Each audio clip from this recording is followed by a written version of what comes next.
जी।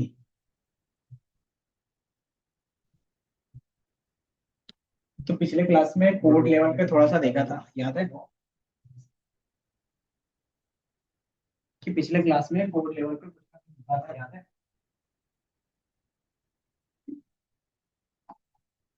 Exist वाला data set देखा था, याद है कि हमने क्या देखा? कोड क्या था, डेटा लोड किया था। पहला हमने डेटा लोड किया, फिर हमने क्या किया था? उसको स्केलिंग किया था। फिर इसको क्या किया था हमने? एक मॉडल बनाया था। मॉडल किसके ऊपर बनाया था? टेंसरफ्लो। क्या था? सब टेंसरफ्लो का यूज करके बनाया था। और उसमें कुछ कॉन्सेप्ट थे, dense, then activation function, then neural network. ये कॉन्सेप्ट यूज किया था। उसका मतलब इसको कंपाइलेशन कंपाइल फंक्शन कि हम इसके साथ कौन सा अगर फंक्शन लगाना चाहते हैं, कौन सा ऑप्टिमाइजर फंक्शन लगाना चाहते हैं, वो सारी चीज लगाने के बाद फिर हम क्या करेंगे? मॉडल डॉट फिट करेंगे। मॉडल फिट जैसे होता है उसका क्या होता है कि हमारा ये ट्रेनिंग का पार्ट कंप्लीट हो गया, तो हम क्या करते हैं? टेस्टिंग। टेस्टिंग करते हैं, या तो फिर लास्ट में प्रेडिक्शन। प्रेडिक्शन। तो ये हमें कोड के लेवल पे देखा था। ये अप्रोक्स 15-20 लाइन का कोड था, पिछले क्लास में देखा होगा। पिछले क्लास में इतना कोड हमने देखा था। अब इसमें हमारे स्ट्रक्चर्स में क्या चीजें होंगी वो देखेंगे। तो जो सबसे पहला बेसिक स्ट्रक्चर होता है वो होता है परसेंट प्रॉम्प्ट। परसेंट प्रॉम्प्ट समझ में आता है क्या होता है?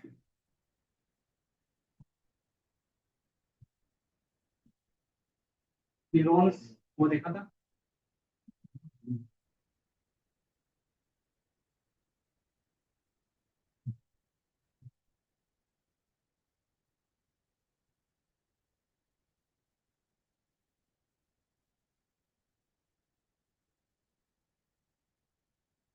ओपन हो गया।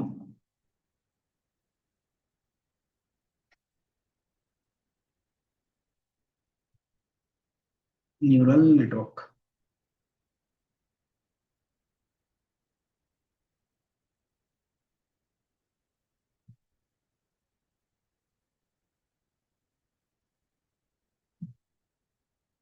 इसको बैठना है।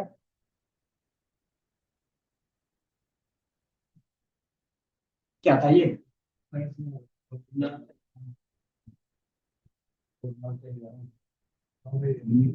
Neuron, single unit of brain. कि ब्रेन में हमारे इस तरीके से क्या रहते हैं? मिलियंस ऑफ न्यूरल नेटवर्क रहते हैं। अब इसका काम क्या रहता है? इसका काम क्या था? डेटा को, तो वही जो टच के बेस पे रहता था। तो हम लोग भी क्या करते हैं, इसमें क्या रहता था? डेंड्रॉइड्स रहते थे। डेंड्राइड हमारे क्या रहते थे? सेंसर होते थे, जिससे आपका डेटा अंदर जाएगा। अब ये डेटा आ गया। अब इस डेटा को क्या करेगा? आगे पास करेगा। आगे कौन पास करता है? जो एक्सट्रा होता था वो पास करता था। अंदर फिर क्या आता था? ये दूसरे टर्मिनल तक जाता था। अब यहाँ से क्या आता था? एक और न्यूरल कनेक्टर रहता था, उसमें जाता था। और ये कहाँ तक जाता था? तो जो आपका ब्रेन रहता था वहां पे, या तो ब्रेन तक जाता है या तो स्पाइन तक जाता है। कि जो हम लोग डेली एक्टिविटीज बेसिक वर्क करते हैं ना, तो उसका जो कंट्रोल रहता है वो स्पाइन के थ्रू भी होता है। कि जैसे आपको कहीं पे भी टच हुआ तो ब्रेन के पास नहीं जाता है, स्पाइन के बेस पे वहीं से क्या आता है? रिटर्न आ जाता है। तो वो चीज रहता है, या तो इसके पास कंट्रोलिंग अथॉरिटी है तो इसके पास जाता है। इसके बेस पे क्या होगा कि यहाँ से फिर वो रिटर्न करेगा रिजल्ट। अंदर क्या करेगा कि आपको बताया कि आप क्या करना है। तो सेम चीज हम लोग यहाँ पे भी करेंगे। आपके पास एक टेबल होगा। टेबल में क्या होगा? डेटा हमारे क्या? कॉलम हमारे पास 3 कॉलम पे डेटा है। ये हमारा x1 हो गया, x2 हो गया, ठीक। ये हमारा x4 हो गया, ठीक है। इसको बोल सकते हैं मतलब प्राइस प्रेडिक्शन से रिलेटेड, हाउस प्राइस प्रेडिक्शन की करते हैं, बैकग्राउंड वाला करते हैं। सेम मान लेते हैं, ठीक है। तो ये हमारा एरिया हो गया। ये हमारा क्या हो गया? किलोमीटर, कहाँ से? एयरपोर्ट से। यानी हमारा नंबर ऑफ बेडरूम्स और नंबर ऑफ किचन या फिर हॉल जो भी आएगा, ये बात होगी। ये हो गया 4 डेटा। अब इसके बेस पे क्या होगा? आप इसके बेस पे बनाना है रिजल्ट कि इनकी प्राइस क्या होती है, या तो प्राइस है।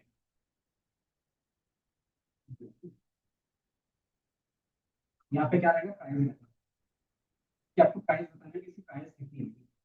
तो हमारे पास ये 4 कॉलम्स को एक सिंगल कॉलम में कन्वर्ट करना है, तो कैसे ये जो हमने किया है ना, अगर बेसिकली आपको देखें तो इसका क्या कर सकते हैं, सम कर सकते थे, एक नंबर मिल सकता है, एवरेज भी कर लें तो भी एक नंबर मिल जाएगा, इसका मीन भी निकालेंगे तो भी एक नंबर मिलेगा, मैक्स भी कर लेंगे तो भी एक नंबर मिलेगा, है ना। इसमें से कोई भी ऑपरेशन कर सकते हो, एक नंबर भी कन्वर्ट करना है। तो प्राइस भी क्या है, एक नंबर है, बट क्या ये जो नंबर होगा ये सेल से आएगा कि नहीं आएगा, वो कैसे। तो मान लो यहाँ पे क्या है, एरिया है 500 स्क्वायर फीट, ये और क्या है, किलोमीटर, 20 किलोमीटर दूर है एयरपोर्ट से, यहाँ पे ये है और ये यहाँ पे है। अब इसको अगर मल्टीप्लाई सम करोगे तो कितना है एवरेज, हमारे इसका प्राइस है 3.2 CR, ठीक है। अब इसको अगर तुम सम करोगे तो इतना पॉसिबल है कि नहीं है ना, करोड़ में आएगा, मल्टीप्लाई करेगा तो हो सकता है 50 करें, बट क्या करोगे डिवाइड करो तो और नहीं आएगा, तो हम लोग ये ऑप्शन नहीं कर पा रहे। तो हम इस नंबर को अचीव करने के लिए क्या करेंगे, इसमें कुछ नंबर मान लो, इसमें मैंने क्या किया, 50,000 मल्टीप्लाई कर दिया 50 के, तो कितना होगा ये नंबर, 50 के तो फाइव कितना होगा, मैं लिख लेता हूँ, ये 50 के कितना होता है, 2.5 करोड़ हो गया इसी बार में,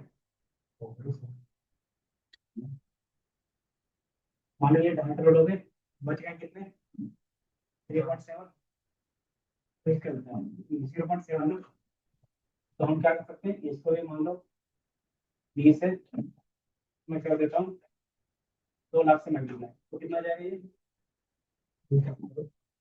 40 लाख हो जाएगा, तो 2.5 करोड़ मतलब 40 लाख, और ये हमारे पास क्या था पहले नंबर पे, चलो कुछ नंबर से कितने गए और कितना चाहिए हमें, चलो 20 लाख मान लेते हैं, इसको कितने से मल्टीप्लाई करें, 15,000,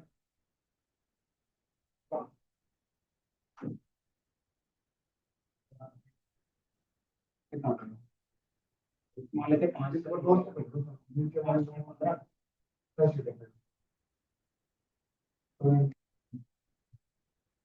यहाँ से हमने कितने इसमें मल्टीप्लाई किया, 1.5 लाख होगा, तो 15 लाख हो गए, 5 से 15, तो ये 15 लाख,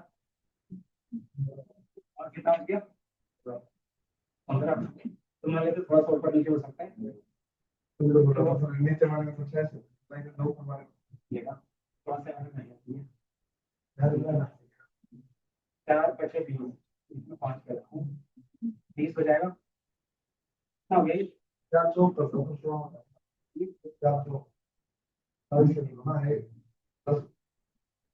हो जाएगा, यहाँ पे 16 हो जाएगा, ये 16 लाख हो गए, ये 40 लाख हो गए, और ये 2.5 CR में, अब टोटल ऐड करोगे तो कितना होगा, 3.3 के आसपास होगा, तो आप देखोगे कि इसका प्राइस कितना है 3.2 का, और ये हमारा क्या है, हमारा एवरेज वैल्यू उतना आ गया, तो हमने ये वैल्यू इसी से लाया है, हमने एक्स्ट्रा क्या किया है, कुछ नंबर सिर्फ मल्टीप्लाई कि हमारे पास जो एक्चुअल नंबर था ना एरिया का, क्या रेंज का, नंबर ऑफ बाथरूम्स का, नंबर ऑफ बेडरूम्स का, वो चीज हमारे पास था, उसको मैंने क्या किया, कुछ एक्स्ट्रा नंबर से मल्टीप्लाई, ठीक है, कि जब आप उसी नंबर को एक्स्ट्रा कुछ नंबर से मल्टीप्लाई करते हो तो आपको ये रिजल्ट आ सकता है ना। तो इसका बेस में क्या है, ये 4 नंबर थे, आप इसको एक नंबर में कन्वर्ट कर रहे हैं, कैसे कर रहे हैं, इसका किस तरीके से लिखोगे, अगर लिखना होगा तो एक लाइन पे लिखेंगे क्वेश्चन के फॉर्म में, तो कैसे लिखते हैं मैथ्स के फॉर्म में, बचपन में लिखते थे, तो x1 इंटू ये कितना था 50, ये 40, तो इससे कैसे x1 इंटू 50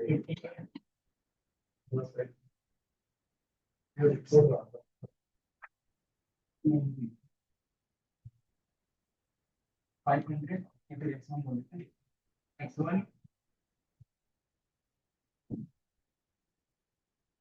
और ये 50 पे मल्टीप्लाई होगा प्लस x2 जो हमारे पास था इंटू 2 लाख ये कर देते हैं प्लस क्या कर रहे थे x3 और 5 एड कर देते हैं प्लस क्या कर रहे थे x4 और 4 ये हमारा क्या था ये कर रहे थे है ना। तो यही चीज हमारा यहाँ पे भी होता है कि आप अलग अलग डेटा लेते हो उसमें हम क्या करते हैं कुछ चीजें चेंज करते हैं। चेंज कैसे करते हैं तो ये क्या करते हो कोई नंबर लेते हैं उससे मल्टीप्लाई करते हैं वो कौन सा नंबर होगा वो हमें नहीं पता चलता। अब वो क्या होता है एक नंबर में कन्वर्ट होता है एंड देन वो आगे पास होता है। ठीक है अब आगे पास होता है सेम क्या था ये न्यूरॉन तक जाता है इसी तरीके से। तो ये सेम काम हम लोग भी यहाँ पे भी कर रहे थे कि प्रॉब्लम सॉल्व करने के लिए कर सकते हैं कि हमारे पास अलग अलग डेटा होगा उसको क्या करेंगे सिंगल डेटा में कन्वर्ट करना क्यों कर रहा है क्योंकि रिजल्ट ही हमारा सिंगल में है। तो इस वाले नंबर को इस नंबर में कैसे कन्वर्ट करें हमें कुछ फैक्टर लगाने हैं। तो यही चीज हमारा क्या कहलाता है न्यूरल। बस इतना ही होता है न्यूरल नेटवर्क। अब इसका अगर सिंपल एक वैल्यू रहता है एक एक्स रहता तो क्या बनता y इक्वल टू जो हमारे पास m1 था कि मतलब कोई भी एक रैंडम वैल्यू ले रहे थे ना m इंटू x1 कर रहे थे। अब मान लो कि आपके पास क्या है कि ये सारी चीजें नहीं है ये एरिया मान लो बहुत कम है ये भी नहीं ये भी नहीं ये भी नहीं तो उसके बेस पे क्या कुछ ना कुछ प्राइस रहेगा। तो मान लो आपने क्या किया घर बनाया ये सिर्फ क्या लैंड है फिर भी क्या होगा आपका प्राइस नहीं रहेगा। तो उसके बेस पे एक फिक्स प्राइस होता है तो उसको बोलते हैं कांस्टेंट। ठीक है उसको बोलते हैं कांस्टेंट वैल्यू। कांस्टेंट में बाय डिफॉल्ट क्या होता है कि अभी जीरो रख के चल रहे हैं तो हमारा क्या बनेगा इक्वेशंस ये बनेगा y equal to m1 x1 और ये चीज हम लोगों ने पढ़ा था क्या होता था लाइन इक्वेशन होता था। तो यही जो लाइन इक्वेशंस है वही हमारा क्या है पहला न्यूरल नेटवर्क जिसको क्या बोलते हैं लीनियर रिग्रेशंस याद है पढ़ा था? तो हम लोग यहाँ पे क्या करते हैं कि यही चीज सॉल्व करते हैं कि यहाँ से क्या होगा वैल्यू आगे जाएगा। अब ये जो वैल्यू जाता है ये हमने क्या किया टूल है फिर इसको बेसिकली हम लोग बोलते हैं वेट्स। ठीक है ये हमारा वेट्स होंगे। अब ये वेट्स के बेस पे क्या होगा आगे प्लस माइनस मल्टीप्लीकेशन होगा। ये मल्टीप्लीकेशन कैसे होगा तो हर एक कॉम्बिनेशन चेक करेंगे। आपने यहाँ पे क्या किया इस वैल्यू को मिलाने के लिए हम इस वैल्यू को बार बार चेक कर रहे थे तभी तो ये मल्टीप्लाई किया ना। तो यहाँ पे भी क्या करेगा न्यूरॉन करेगा। तो न्यूरॉन क्या करता है कि आपके पास इस तरीके से जो भी वैल्यू होता है उसका हर एक कॉम्बिनेशन परमुटेशन देखिए कि किसको मल्टीप्लाई करने के बाद कितना आएगा किसको मल्टीप्लाई करने के बाद कितना आएगा। फिर इसी तरीके से क्या करेगा आगे इनपुट लेयर के साथ जाए।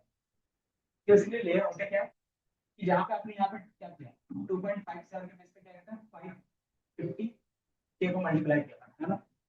अब इस चीज को हम दो चांस में मल्टीप्लाई कर सकते हैं 20 के प्लस 30 के बेस पे तो अभी 50 के बेस पे आएगा। तो यही चीज क्या करें कि अगर मुझे क्या करना है कि थोड़े थोड़े स्टेप में डिफाइन करना है कि मुझे एक ही बार में नहीं पता चला कि इतना से मल्टीप्लाई करना चाहिए या नहीं करना चाहिए तो आप क्या करोगे डिवाइड करके करके करोगे। तो वही चीज यहाँ पे क्या करोगे डिवाइड कर करके लास्ट रिजल्ट में जाओ। तो ये समझ में आया।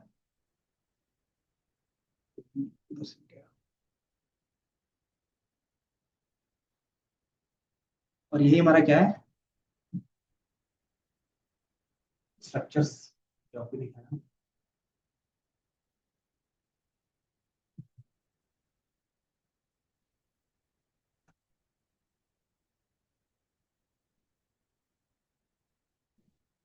यहाँ तक देखा था ये।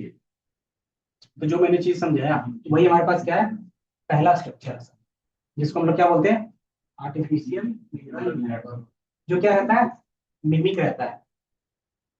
मिमिक किसका रहेगा तो हमारा जो ह्यूमन ब्रेन का सेल होता है उसी तरीके से। तो हम क्या करते हैं कि अलग अलग वैल्यूज लेते हैं अब इसको आगे पास करते हैं। तो इसी तरीके से x1 x2 x3 वैल्यू लोगे उसके साथ हम क्या मल्टीप्लाई कर रहे थे बताओ रैंडम वैल्यू मल्टीप्लाई कर रहे थे ताकि क्या रिजल्ट सेम सेम आ जाए।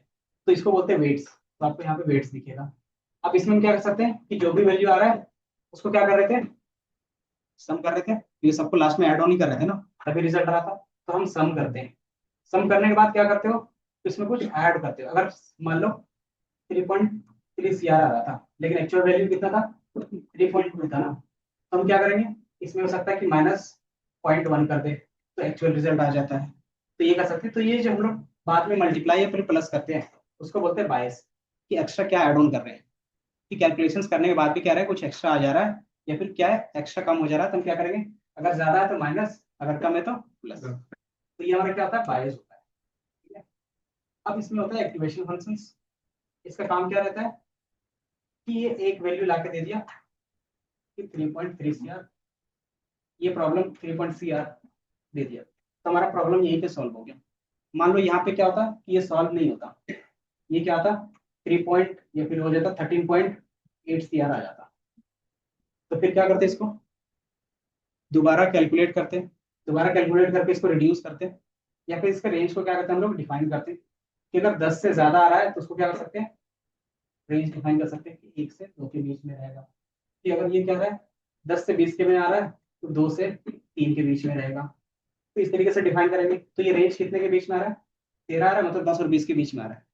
तो अगर ये 10 के और 20 के बीच में है तो हम इसको बोल सकते हैं 2 पॉइंट, और चूंकि 13 है तो समथिंग हो सकता है, 2.2 हो सकता है, 2.3 हो सकता है, इस तरीके से रख सकते हैं। तो ये चीज हम क्या कर रहे हैं, इसी को स्केलिंग कर रहे हैं। अब ये स्केलिंग कौन करेगा, तो उसको बोलते हैं एक्टिवेशन फंक्शन, कि आपका डेटा का डायरेक्शन किधर जाएगा वो आप डिसाइड कर सकते हैं कि इसमें क्या होगा, कि ये ज्यादा वैल्यू होगा या फिर कम वैल्यू होगा, या फिर इसका लिमिट क्या हो सकता है वो। अब इसके बाद फिर जो रिजल्ट आएगा वो आउटपुट। तो एक्टिवेशन फंक्शन हम लोग रख भी सकते हैं, नहीं भी रख सकते। अभी हम लोग यहाँ पे डायरेक्ट आंसर आ रहा है तो हम लोग यहाँ पे नहीं रखेंगे, और जहाँ पे आंसर नहीं आएगा तो वहाँ पे क्या करेंगे, हमें रखना पड़ेगा। क्योंकि हम लोग क्या करेंगे कि एक लेयर के बेस पे नहीं आता आंसर, क्योंकि एक ही कॉम्बिनेशन के बेस पे क्या होगा, आंसर नहीं आएगा। हो सकता है और भी सारे कॉम्बिनेशन होंगे, उसका आप चेक करोगे। तो ये हमारा क्या रहेगा, सिंगल न्यूरल नेटवर्क के बेस पे। ये समझ में आया कि आर्टिफिशियल न्यूरल नेटवर्क होता क्या है, किस तरीके से रहेगा, ये रहेगा पूरा। अब इसके बेस पे क्या रहेगा,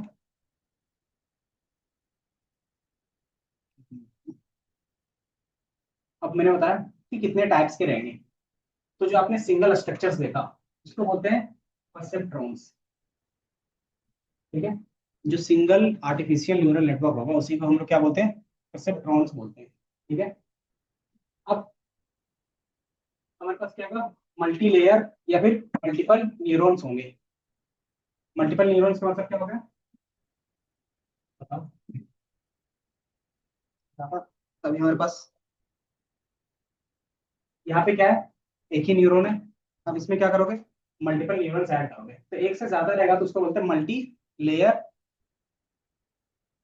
तो मान लो आपने क्या किया, यहाँ से ऐड ऑन किया, अब ये डेटा यहाँ पे जाएगा, तो आपने क्या किया, एक और ऐड कर दिया इस तरीके से। तो ये क्या होगा, इसके साथ भी कॉम्बिनेशन बनाएगा, ये क्या करेगा, इसके साथ भी कॉम्बिनेशन बनाएगा, इसके साथ भी कॉम्बिनेशन बनाएगा, इसके साथ भी कॉम्बिनेशन बनाएगा, इसके साथ भी कॉम्बिनेशन बनाएगा। एंड देन आगे क्या होगा, एक और लेयर हो सकते हैं। इस तरीके से हर एक कॉम्बिनेशन बनेगा, एंड देन फाइनल आपका फिर रिजल्ट आएगा इस तरीके से। तो इसको बोलते हैं मल्टी लेयर परसेप्ट्रॉन्स। ठीक है। अब इसमें कॉन्सेप्ट आता है FNN, CNN, RNN, LSTM और बैक प्रोपगेशन का। तो आप देखोगे फीड फॉरवर्ड, फीड फॉरवर्ड का मतलब क्या होता है, बताओ। बताओ।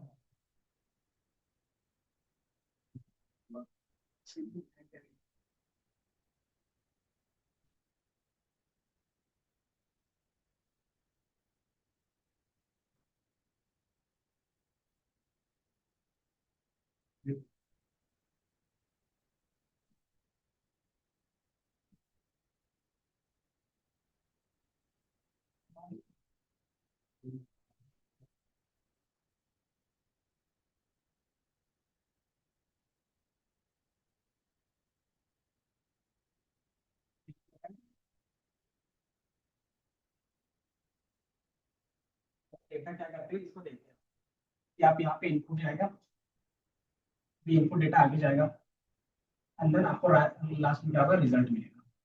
तो जब ये डायरेक्शन में मूव करते हैं उसी को बोलते हैं फीड फॉरवर्ड न्यूरल नेटवर्क। ठीक है। ये समझना, डेटा हाँ सिंगल डायरेक्शन में जाएगा, सिर्फ एक डायरेक्शन। बट हो सकता है कि मान लो आपका रिजल्ट एक बार में सही नहीं आ रहा है, क्या करोगे आप दोबारा फिर जो हमारे पास वेट्स थे उसी को अपडेट करके क्या करेंगे, इनपुट के पास जाएंगे और दोबारा क्या करेंगे, फिर से रिट्रीव करेंगे, है ना। करते थे तो ये जब दोबारा क्या जाता है, पीछे जाता है इनपुट के पास और क्या अपडेट करता है, तो जितने भी डब्ल्यू की वैल्यू है, W2 W3, इसका क्या करेगा, वैल्यू को थोड़ा सा चेंज कर देगा। क्यों? क्योंकि इनपुट और आउटपुट के बीच में मैच करवाना है। मैच कैसे होगा, तो जब हम लोग एक्स्ट्रा वैल्यू जो लगा रहे थे वो दोबारा चेंज होगा, तो वो चेंज जब होगा तो क्या रहेगा, बैकवर्ड जाएगा। जब बैकवर्ड जाता है उसको बोलते हैं बैक प्रोपगेशन, ठीक है। तो वो भी कॉन्सेप्ट देखेंगे, ठीक है। फिर उसके बाद आता है सीएनएन का। सीएनएन बेसिकली क्या है, तो न्यूरल नेटवर्क।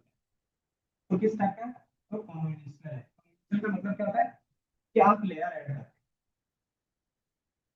कि दो चार लेयर ऐड कर दोगे और लेयर के बेस पे क्या होगा, फिल्टर होगा, कि मुझे जो डेटा चाहिए वही डेटा आके फिल्टर होकर आगे सामने जाए ताकि डेटा आए। तो इसके लिए क्या होगा कि कुछ स्पेशल हम लोग फिल्टर्स लगाएंगे, वही हमारा क्या होता है, सीएनएन बन जाता है। ये जो एनएन है ना, क्या बन गया, सीएनएन। क्यों, क्योंकि हमने फिल्टर लगाया। इसी चीज में आरएनए होगा। आरएनए में क्या होता है, रिकरेंट न्यूरल नेटवर्क। ये क्या करेगा कि जो बैक स्टेप में होगा, पिछला स्टेप की भी वैल्यूज को वो याद रखेगा, कुछ स्टेप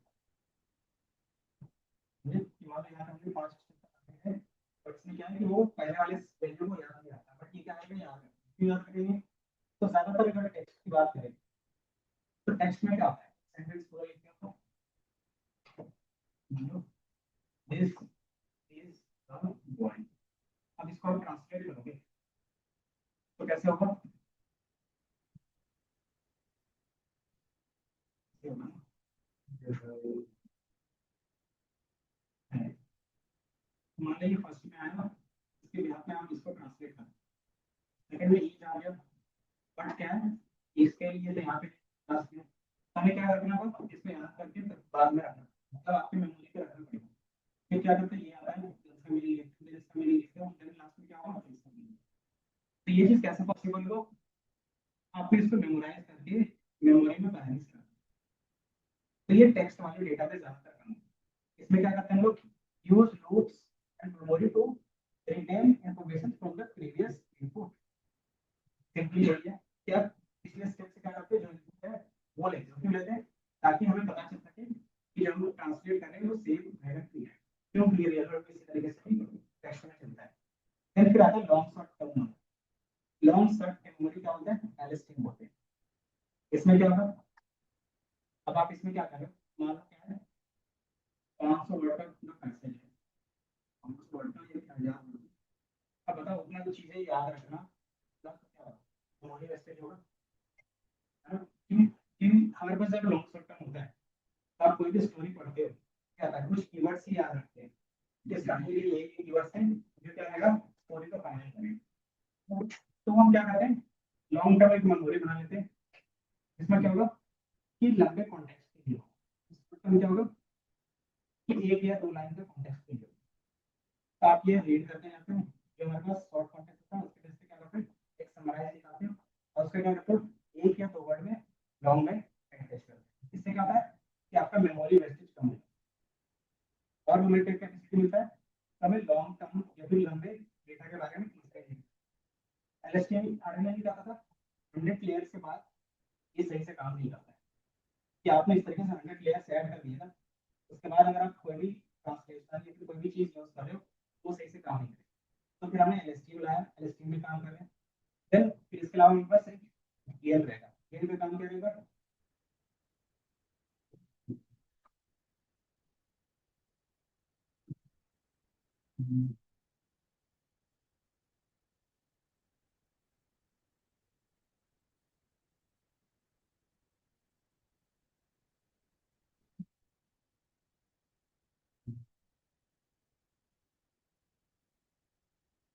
तो ये जो हमारे पास होता है ये भी क्या है, एक स्पेशल टाइप का न्यूरल नेटवर्क है। इसका काम क्या रहेगा, इसका बेसिकली काम होता है जैसे आजकल जो चैट जीपीटी यूज कर रहे हो, तो वो क्या करता है, डेटा जनरेट करता है। ये सब क्या करेगा, ट्रेंड होगा मॉडल, ये ट्रेनिंग के होंगे। अब आपको क्या करना है, ट्रेनिंग के बाद उसी तरीके का क्या करना है, एक फेक डेटा जनरेट करना है, या फिर क्या कर सकते हो, कंप्यूटर से जनरेट करवाना है। तो वो जनरेट कैसे करेगा, तो जो आपने पैटर्न बोला होगा, मान लो आप बोलते हो ना चैट से कि find the answer of total sales, तो ये क्या करेगा, सबसे पहले देखेगा टोटल सेल्स फाइंड करने के लिए क्या होना चाहिए, नंबर्स। देन क्या फॉर्मूला लगा सकते हैं, सम लगा सकते हैं। तो वो सारा चीज चेक करेगा, देन फिर क्या करेगा, वो डेटा में जनरेट करके आपको सम का वैल्यू ला के देगा। तो सेम जनरेटिव एआई में ही रहता है ये क्या करता है कि आपके लिए कोई भी डेटा जनरेट करता है, डेटा जनरेट करता है। और ये जनरेट कैसे करेगा, तो इसमें दो चीजें होती है, एक जनरेटर होता है और एक डिस्क्रिमिनेटर होता है। जनरेटर का काम क्या होता है, डेटा जनरेट करना, और डिस्क्रिमिनेटर का काम क्या होता है कि वो डेटा कितना रियल है और कितना फेक है वो बताना। अगर वो बोलेगा कि फेक है तो फिर क्या करेगा, दोबारा से ये जनरेटर जनरेट करेगा। और ये प्रोसेस कब तक चलेगा, जब तक रियल और फेक इक्वल ना दिखने लगे। ठीक है, पहला ये हो सकता है। दूसरा कि आप एक एक्यूरेसी के बाद क्या करते हो, रोक देते हो कि 90% सेम सेम दिख रहा है, तो ठीक है काम बन जाएगा हमारा, तो फिर रोक देते हैं। तो ये हमारा गेन का करता है। तो जितने भी आप इमेज जनरेशन वाले काम करते हो ना, सब इसमें रहता है। तो ये सारा चीज इसी में रहता है। अब इसका यूज केस क्या होगा, इसका यूज केस क्या होगा गेन का, पॉपुलर है ना जनरेटिव एआई बोलते हो, इसका यूज केस क्या होगा, देखिए वो यूज केस।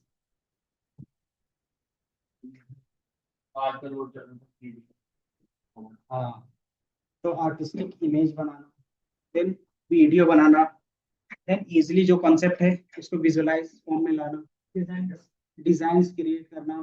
तो ये सारा चीज रहेगा। बीच में तो आया था ना, रील्स में चलता था कि मैंने पेंटिंग 4 साल 5 साल सीखा और आज AI with in a second कर देता है।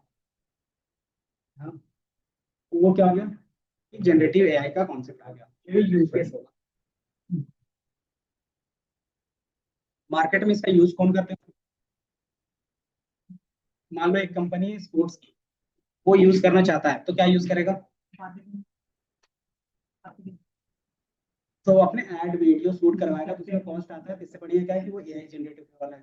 दूसरा और क्या करवा सकता है, ये आर्टिस्टिक के बेस पे बता रहे हैं, मॉडलिंग फोटो शूट करवाते हैं। तो मान लो आपका क्या है, एक क्लोथिंग ब्रांड है, आप क्या करवाते हैं फोटो शूट। एक फोटो शूट का कितना लगता है, मान लो 4-5 हज़ार रुपये ले रहा है, उसको कितना डेली क्या रखा है, उसका शूट करवाते हैं, उसका बेस्ट आ रहा है। तब क्या करते हैं कि आप अपना डेटा डाल देते हो, उसी के बेस पे क्या करते हैं, मॉडलिंग करवाने के लिए तो क्या करता है, डेटा जनरेट करते हैं। तो ये सारा चीज हमारा क्या है, इससे पॉसिबल है, इसीलिए क्या है ये फेमस है, और यही चीज आप यूज करते हो। बट इसका डिसएडवांटेज क्या होगा कि इतना मेहनत कर रहा है, तो मेहनत करेगा तो इसका क्या होगा, कुछ ना कुछ कंप्यूटेशन चाहिए, तो ये नॉर्मल पीसी पे नहीं चलेगा। ठीक है, तो ये याद रखना है। ठीक है, हाँ नहीं आएगी, क्योंकि क्या होगा उसमें डेटा नहीं है, परफेक्शन नहीं है, प्लस कंप्यूटेशन आपको क्रिएट करना पड़ेगा लंबे टाइम के लिए। तो अगर आपके पास अच्छा खासा कंप्यूटेशन है तो रियल रिजल्ट भी मिल जाता है, सेम टू सेम। अब इसमें मैंने जो परसेप्ट्रॉन बताया था, उसमें क्या क्या कंपोनेंट थे बता सकते हो, इनपुट, इनपुट क्या रहेगा, जो हमारे पास एक्सेल सीट पे डेटा रहेगा वो रहेगा। देन वेट्स क्या रहेंगे, कि वो नंबर जो हमारे आउटपुट को मैच करवाने के लिए हम लोग क्या करें रेंडमली डालते हैं, वो रहता है। देन सम्मेशंस जो आप क्या करते हो उनको ऐड ऑन कर देते हैं लास्ट में। देन एक्टिवेशन फंक्शंस, ये क्या रहता है थ्रेशोल्ड, इसके बाद हमारा क्या होगा, इससे पहले क्या होगा, वो सारी चीजें होती हैं। हाँ, कि हम अपने डेटा को क्या कर सकते हैं, लिमिटेशंस कर सकते हैं। लिमिटेशंस क्यों रखते हैं, ताकि हम जो रिजल्ट चाहते हैं वो मिल जाए, क्योंकि ये अपने हिसाब से बिहेव करेगा तो क्या होगा, ये जो चाहेगा वही रिजल्ट देगा। तो हम लोग जो चाहते हैं वो रिजल्ट मिले, उसके लिए हम लोग क्या करते हैं, एक्टिवेशन फंक्शन का यूज करते हैं। परसेप्ट्रॉन, परसेप्ट्रॉन का कॉन्सेप्ट कब आया था, तो देखोगे 1957 में किसने दिया था, तो फ्रैंक ने दिया था। इसने क्या किया था, लेबोरेटरी बेस पे दिया था। और इसने बताया था कि ये जो परसेप्ट्रॉन होते हैं वो क्या होते हैं, लर्निंग रूल्स होते हैं, कि कोई भी चीज अगर सीखना है तो आप इसी कॉन्सेप्ट का यूज करते हो, जो हमारा ब्रेन करता है। तो ब्रेन अगर इसी कॉन्सेप्ट में काम करता है तो हम भी क्या कर सकते हैं, सेम पे काम कर सकते हैं। तो मैंने बताया था सिंगल लेयर और मल्टी लेयर। सिंगल लेयर में क्या बताया था कि आपके पास एक ही न्यूरॉन्स होंगे, इस तरीके से इनपुट होगा, वेटेज होगा, एक न्यूरॉन होगा, इसके बेस पे आपके पास डेटा आएगा। इसमें क्या करते हैं, एक्टिवेशन फंक्शंस। अगर आपके पास क्या है, मल्टीपल है, मल्टीपल क्या होगा कि रिजल्ट अगर आपको एक न्यूरॉन के बेस पे नहीं मिलता तो आप क्या करते हो, मल्टीपल ऐड करते हो, जैसे एक ये हो गया, ये हो गया, ये हो गया, ये सारे क्या है, मल्टीपल न्यूरॉन्स है। और इस चीज को हम लोग क्या बोलते हैं, जो मिडिल में आता है उसको बोलते हैं हिडन लेयर्स। ठीक है, तो इसमें बाय डिफॉल्ट लेयर के बेस पे बात करेंगे तो ज्यादातर तीन दिखेगा। इनपुट, ये रहा बस। हिडन, जिसमें कैलकुलेशंस होगा। और आउटपुट, जो आपका फाइनल है। ये समझ।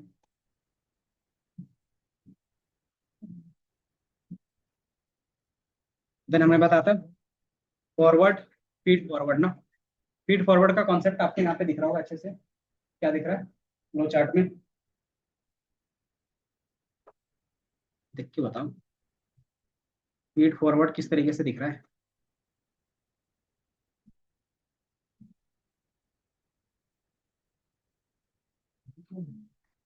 हम्म, इसका जो डायरेक्शन है वन साइडेड है। वन साइडेड है किसकी तरफ, तो रिजल्ट की तरफ। दिख रहा है। तो वही चीज हमारा क्या हो गया कि आप यहाँ पे इनपुट देते हो, कैलकुलेशंस होगा, एक्टिवेशन फंक्शन लगेंगे और आपको आउटपुट मिलेगा। और यही चीज हमारा क्या करेगा, फीड फॉरवर्ड न्यूरल नेटवर्क, या फिर बोल सकते हो फॉरवर्ड प्रोपागेशन। समझे। इसी का यहाँ पे क्या है इन्होंने लिख दिया कि आप इनपुट लेते हो वेट के साथ, देन बायस ऐड करते हो, देन क्या करते हो, कुछ एक्टिवेशन फंक्शंस यूज करते हो, एंड देन फिर आपको लास्ट में रिजल्ट मिलता है। और ये हमारा क्या होता है, फॉरवर्ड ही जा रहा है। बैकवर्ड में फिर क्या रहेगा,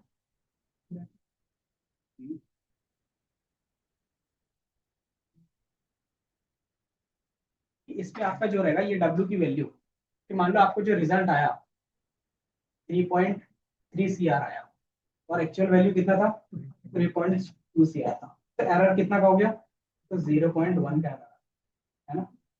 इसको बोलते थे एरर। अब इसको रिड्यूस करना होगा तो कैसे करोगे, तो x1 x2 को तो चेंज नहीं कर सकते, क्यों, क्योंकि ये इनपुट रिसीवर रहेगा। दूसरा, आप y को भी चेंज नहीं कर सकते, है ना, तो क्या चेंज कर पाओगे। तो ये जो हमारे w जो हमने रेंडमली इनिशियलाइज किया, इसमें से इन वैल्यूज को क्या करेंगे, चेंज करेंगे।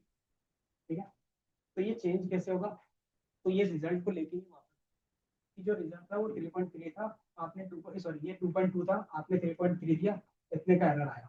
अब ये क्या करेगा, बैकवर्ड जाएगा। कहाँ तक जाएगा, पूरे इनपुट लेयर तक जा सकता है, या फिर आपको जो डब्ल्यू का वैल्यू अपडेट करना रहेगा वो बस, क्योंकि मान लो ये डब्ल्यू का वैल्यू क्या होगा, डेट होगा, कि ये जो वैल्यू होगा कि मान लो जितना भी था उसके बेस पे अपडेट करेंगे। अब जैसे ही अपडेट करोगे तो फिर क्या होगा, फिर एक बार ट्रेंड होगा, है ना। अब ट्रेंड होगा फिर क्या होगा, हमारे पास 3.3 आ गया, सॉरी 3.25 बोल देते हैं आ गया, और एक्चुअल कितना था 3.2 का।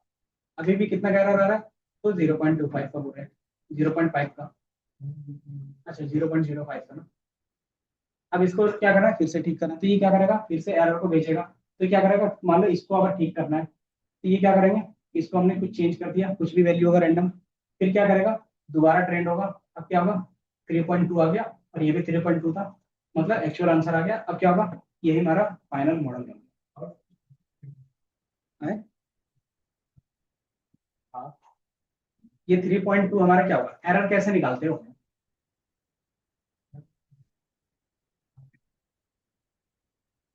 कि जो हमारा एक्चुअल वाई होगा और जो हमारा ये प्रेडिक्ट करके दे रहा है, वो दोनों में माइनस करते हैं तभी निकलता है ना। तो वही चीज माइनस करते हैं तो ये एरर निकलता है। और ये एरर को क्या करना रहेगा, मिनिमाइज करना रहेगा। ये एरर जितना कम होगा उतना अच्छा होगा, है ना। तो यही चीज को मिनिमाइज कैसे करेंगे, तो इसकी वैल्यूज को अपडेट करें। तो ये अपडेट करने के लिए क्या होगा, बैकवर्ड डायरेक्शन में जाएगा। ठीक है, इसीलिए इसको क्या बोलते हैं, बैक प्रोपागेशन। ये समझ में आया। बैक प्रोपागेशन में क्या क्या स्टेप्स होंगे, सबसे पहला लॉस कैलकुलेशन। लॉस होता क्या है,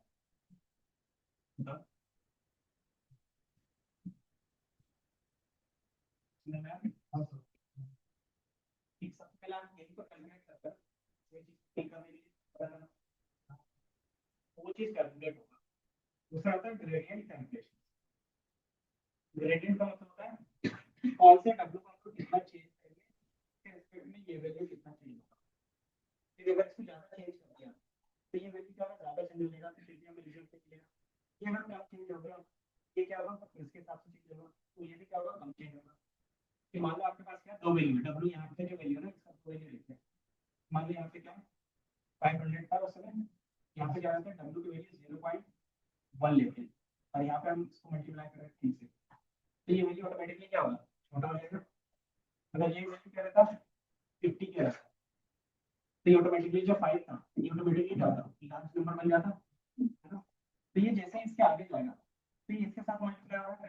अगर मान लीजिए वैल्यू क्या है नेक्स्ट वाला इससे छोटा है तो फिर क्या होगा वैल्यू और छोटा हो जाएगा। तो जैसे जैसे आप सामने जाओगे तो जो हमने यहाँ पे जो वैल्यू लगा था फिर आगे जाके ये वैल्यू क्या रहेगा ना के बराबर चेंज होगा। क्यों कि आप क्या करो कि 0.1 था अगर जो मल्टीप्लाई करेंगे 0.0001 से मल्टीप्लाई कर रहे हैं तो इससे जो मल्टीप्लाई कोई भी नंबर होगा उसमें जो चेंजेस होंगे वो कितना होगा बहुत कम। अगर मान लो इसको आप 50 से मल्टीप्लाई कर रहे हो 500 से तो कितना आएगा तो जो चेंजेस आएगा वो ना के बराबर है ना। तो वो चीज हम लोग क्या करते हैं यहाँ पे नेगलेक्ट करते हैं ज्यादा भी चेंजेस नहीं होना चाहिए और कम भी नहीं। तो वो क्या करता है ग्रेडियंट कैलकुलेट करता है। ग्रेडियंट का फॉर्मूला पता है जो कैलकुलस का होता है कैलकुलस dy by dx ना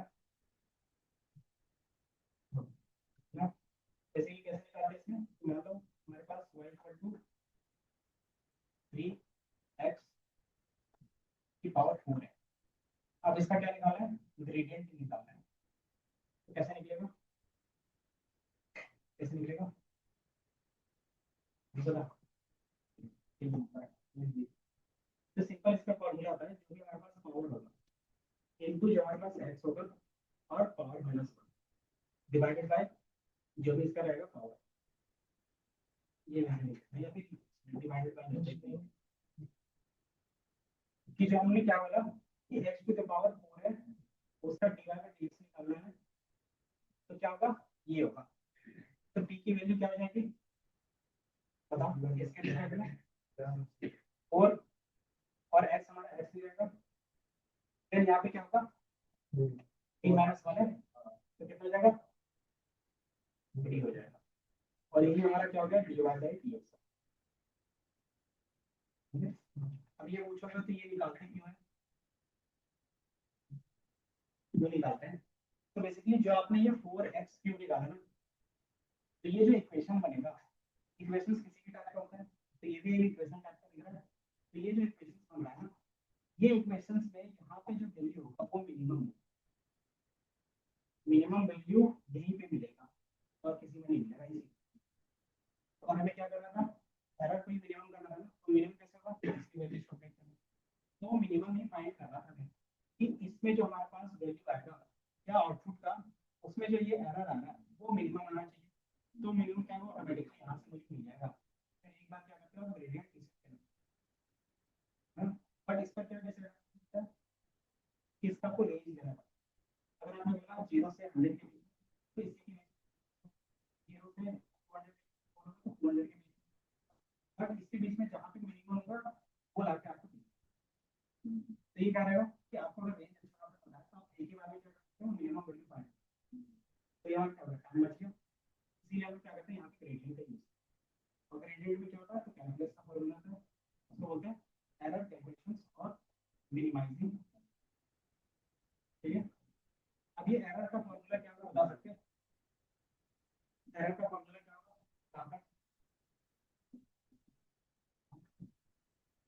याद है ये क्या है वो देख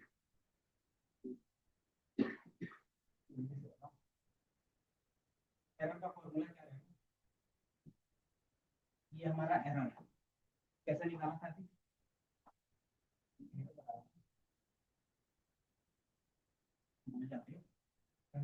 एक्चुअल वाई माइनस यही था ना। बट इसमें से हमारे क्या था इसमें तीन चीजें होती थी।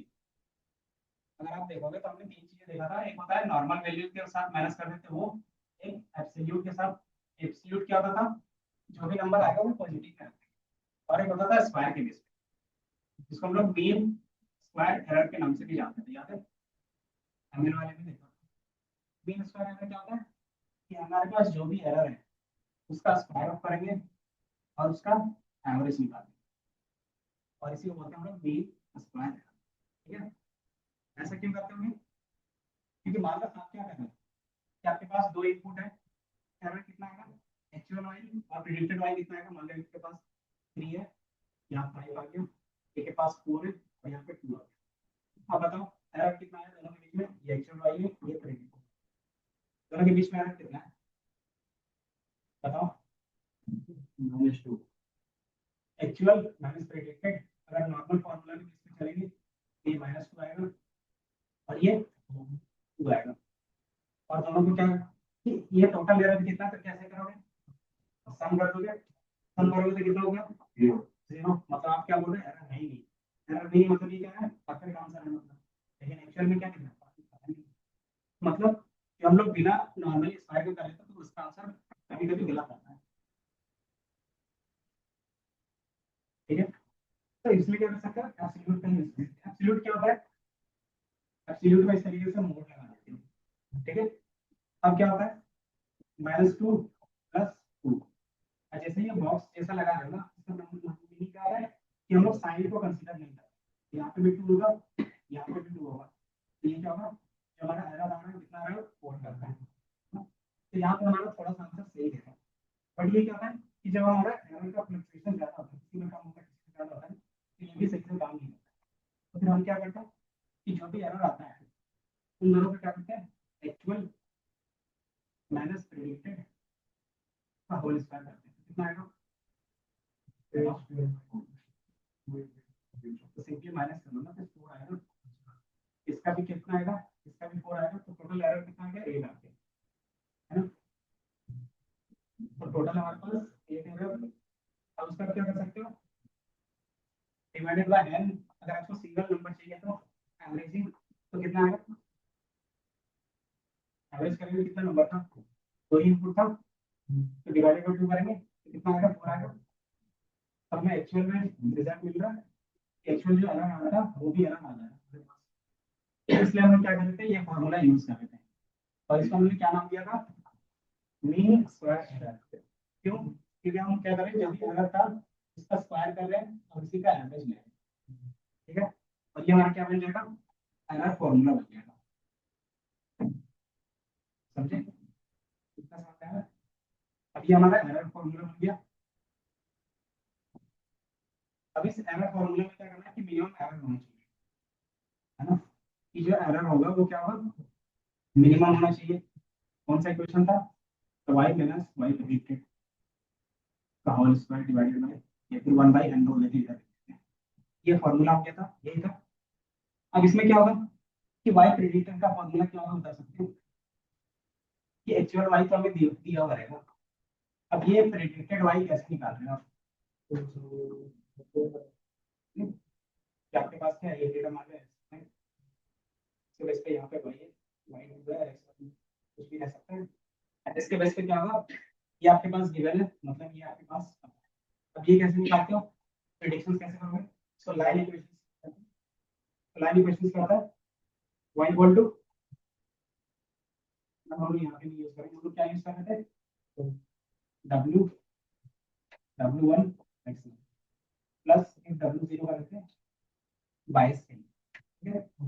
अब हमें क्या करना होगा कि हमारा बेसिकली क्या निकलेगा प्रेडिक्शंस, है ना। अब यहाँ पे इसको रिप्लेस कर सकते हैं, तो क्या हो गया बोरिंग सा, मतलब वैसे ही ठीक है, तुम्हारा यही मेन कॉन्सेप्ट है, हाँ उसके लिए कॉलिंग जब मैं आपको मैसेज भेजा था आपने डाले ही नहीं, नहीं मेरा लैपटॉप खराब हो गया, कोई भी नहीं आ रहा है, नहीं तो ये लैपटॉप है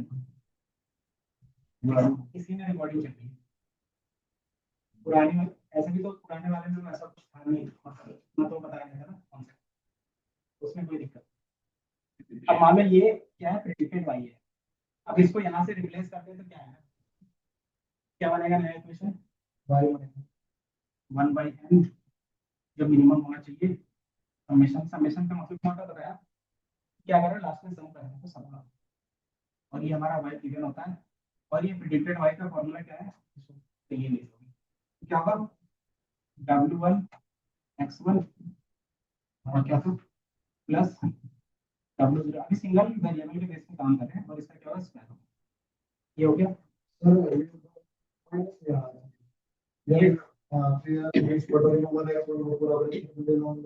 ये प्लस माइनस में भी हो सकता है ना, क्यों, क्योंकि हमें पता है ना कि अगर ज्यादा हो गया तो क्या करेंगे माइनस प्लस होता है,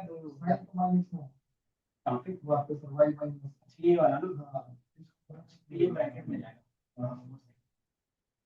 मुझे लगा ये सिर्फ माइनस के लिए होगा। तो ये फॉर्मूला होगा। अब बताओ इसमें से किसके रिस्पेक्ट में चेंज करने पे हमारा वाई मिनिमम होना चाहिए। ये फॉर्मूला क्या होगा, मिनिमम आएगा। कब आना चाहिए, जब हम लोग डब्ल्यू की वैल्यूज को चेंज करेंगे, है ना। तो ये डब्ल्यू का वैल्यू केवल एक्स की वैल्यू के बेस पे करेंगे, ठीक है, हमारा एक्स होगा। तो जो भी हमारा चेंजेस होगा वो डब्ल्यू के बेस पे होगा, sorry D Y by D W, जिसके रिस्पेक्ट में चेंज करते हैं वो नीचे। अब क्या होगा, डब्ल्यू वन के बेस पे क्या करते हैं, चेंज करते हैं। तो अब क्या होगा कि इसके अलावा जितना भी पार्ट होगा एज इट इज रहेगा, और जो डब्ल्यू वन का पार्ट रहेगा उसमें जो भी वैल्यू रहेगा वो क्या रहेगा, इस फॉर्मूला के हिसाब से रहेगा। कौन सा, तो एन एक्स माइनस, तो क्या बनेगा, अगर इसको अगर लिखना चाहेंगे तो one by minimum summation Y, और क्या है इसमें पावर क्या है, कोई भी नहीं है, तो हमारा क्या वैल्यू आएगा, माइनस एक्स वन, यही आएगा। क्योंकि मान लो यहाँ पे पावर क्या है, पावर वन ही है, क्योंकि अगर कुछ नहीं है बाइट वन का है, वन रहता है, इसको यहाँ तो one W one minus one, कितना है इसका पावर जीरो। तो किसी का अपनी पावर जीरो होता है उसको क्या बोलते हैं, वन बोलते हैं। कि मैथमेटिकली अगर डब्ल्यू की पावर जीरो है या फिर किसी का भी पावर जीरो है उसको बोलते हैं वन। तो वन इंटू वन क्या होगा, वन ही होगा। तो बाय डिफॉल्ट वन है, तो बाय डिफॉल्ट उसके साथ क्या था, एक्स था, तो एक्स जीरो, और हमारे पास क्या होगा, डब्ल्यू जीरो। अब इसमें क्या होगा कि जो हमारे पास एक्स की जो वैल्यू है सिर्फ वही वैल्यू रहेगी, वहीं पे क्या होगा, मिनिमम आएगा, और वहां पे क्या होगा, हमारा एरर मिनिमम। समझे, तो ये हमने क्या किया, सिर्फ एक सिंगल वैल्यू के बेस, इस तरीके से हमारे पास कितने इनपुट हो सकते हैं, एक दो, इस तरीके से और भी होंगे, इस तरीके से कितने होंगे, ये इधर भी हमारा इनपुट की तरह है, तो आपके पास ये सारा चीज होगा। तो ये सबके रिस्पेक्ट में चेंज होगा, कि मान लो यहाँ पे क्या है, कुछ वैल्यूज है। अब इसमें क्या करोगे, इसको एक बार और डिफरेंशिएट करोगे तो क्या आएगा, कि फिर से हमने क्या किया, डब्ल्यू जीरो के बेस पे डिफरेंशिएट किया, तो डब्ल्यू का पावर यहाँ पे कितना है, डब्ल्यू वन का पावर कितना होगा यहाँ पे, नहीं है, तो नहीं है इसका मतलब क्या हो गया, इसका पावर जीरो होगा, है ना। तो अगर जीरो होगा तो फिर से इसी फॉर्मूला में आप अप्लाई करो, तो जीरो इंटू जो भी एक्स होगा, एक्स हमारे पास मान लेते हैं अभी, ये पूरा फॉर्मूला है, ये क्या होगा, माइनस फुल बाय डिफॉल्ट ये क्या होगा कुछ भी नहीं, और कोई भी नंबर जीरो से मल्टीप्लाई होगा तो क्या हो जाएगा, जीरो हो जाएगा। तो ये पूरा फॉर्मूला क्या होगा, जीरो हो जाएगा। तो मतलब फिर से अगर डब्ल्यू वन के रिस्पेक्ट में क्या करो, डिफरेंशिएट करें तो वैल्यू जीरो हो जाएगा। मतलब हमारा क्या है कि फाइनल यही कर रहा है कि आप देख लो कि हमारा वैल्यू कुछ था, उससे क्या होगा, और वैल्यू कम होगा, और वैल्यू कम होगा, तो ये कॉन्सेप्ट हमारा आ गया। अब जितनी बार इसको डिफरेंशिएट करोगे उतनी बार क्या होगा, वैल्यू छोटा होगा। अगर जितनी बार वैल्यू छोटा होगा तो क्या होगा, जो चेंजेस होंगे वो ना के बराबर। क्यों, क्योंकि जो हमारे पास डब्ल्यू जीरो के बेस पर हमने किया है, और उसका क्या हो गया, वाई की वैल्यू में जो वैल्यू आ गया वो जीरो आ गया, जीरो का मतलब क्या है। अब जो आप डब्ल्यू में कोई भी चेंजेस करोगे उसके रिस्पेक्ट में आपके आउटपुट में कोई भी चेंजेस नहीं होगा। अगर इसमें कोई भी चेंजेस नहीं होगा तो एरर में भी कोई भी चेंजेस नहीं होगा, और कुछ भी चेंज नहीं होगा तो क्या होगा, वो मेरे लिए। तो यही चीज कॉन्सेप्ट यहाँ पे होता है, इसको हम लोग आगे जाके बोलते हैं ग्रेडियंट वैनिसिंग।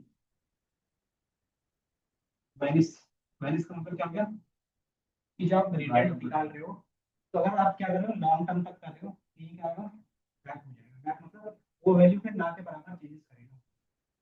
क्यों, क्योंकि उसका वैल्यू जीरो के आसपास हो जाएगा, जीरो के आसपास हो गया तो चेंजेस जो भी होंगे, इसको बोलते हैं ग्रेडियंट वैनिसिंग। ठीक है, ये समझ में आया कि किस तरीके से ये पूरा अपडेट करता होगा, और ये कब तक चलेगा, या तो एग्जैक्ट ना मिल जाए, बट कभी कभी क्या होगा कि एग्जैक्ट ना भी मिले, उसके लिए हम क्या करते हैं, अपने हिसाब से एक्यूरेसी सेट करते हैं, 95% एक्यूरेसी बता रहा है तो ठीक है, तब हम लोग स्टॉप करते हैं। ये समझ में आया, ये इसका example.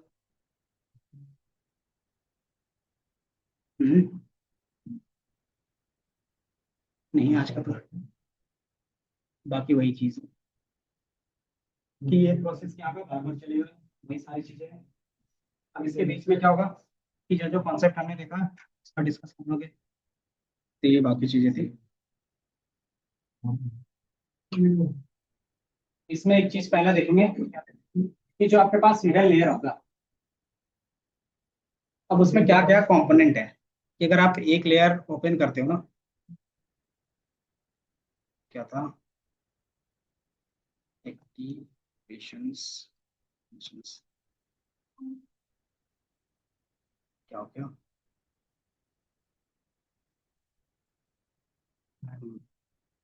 Copy image, open image in new,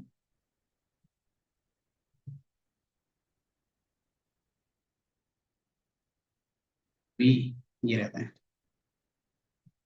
तो ये एक इमेज है जिसमें क्या होता है कि जो आप वैल्यू ला रहे हो, ये इक्वेशंस लिखा था, याद होगा तो,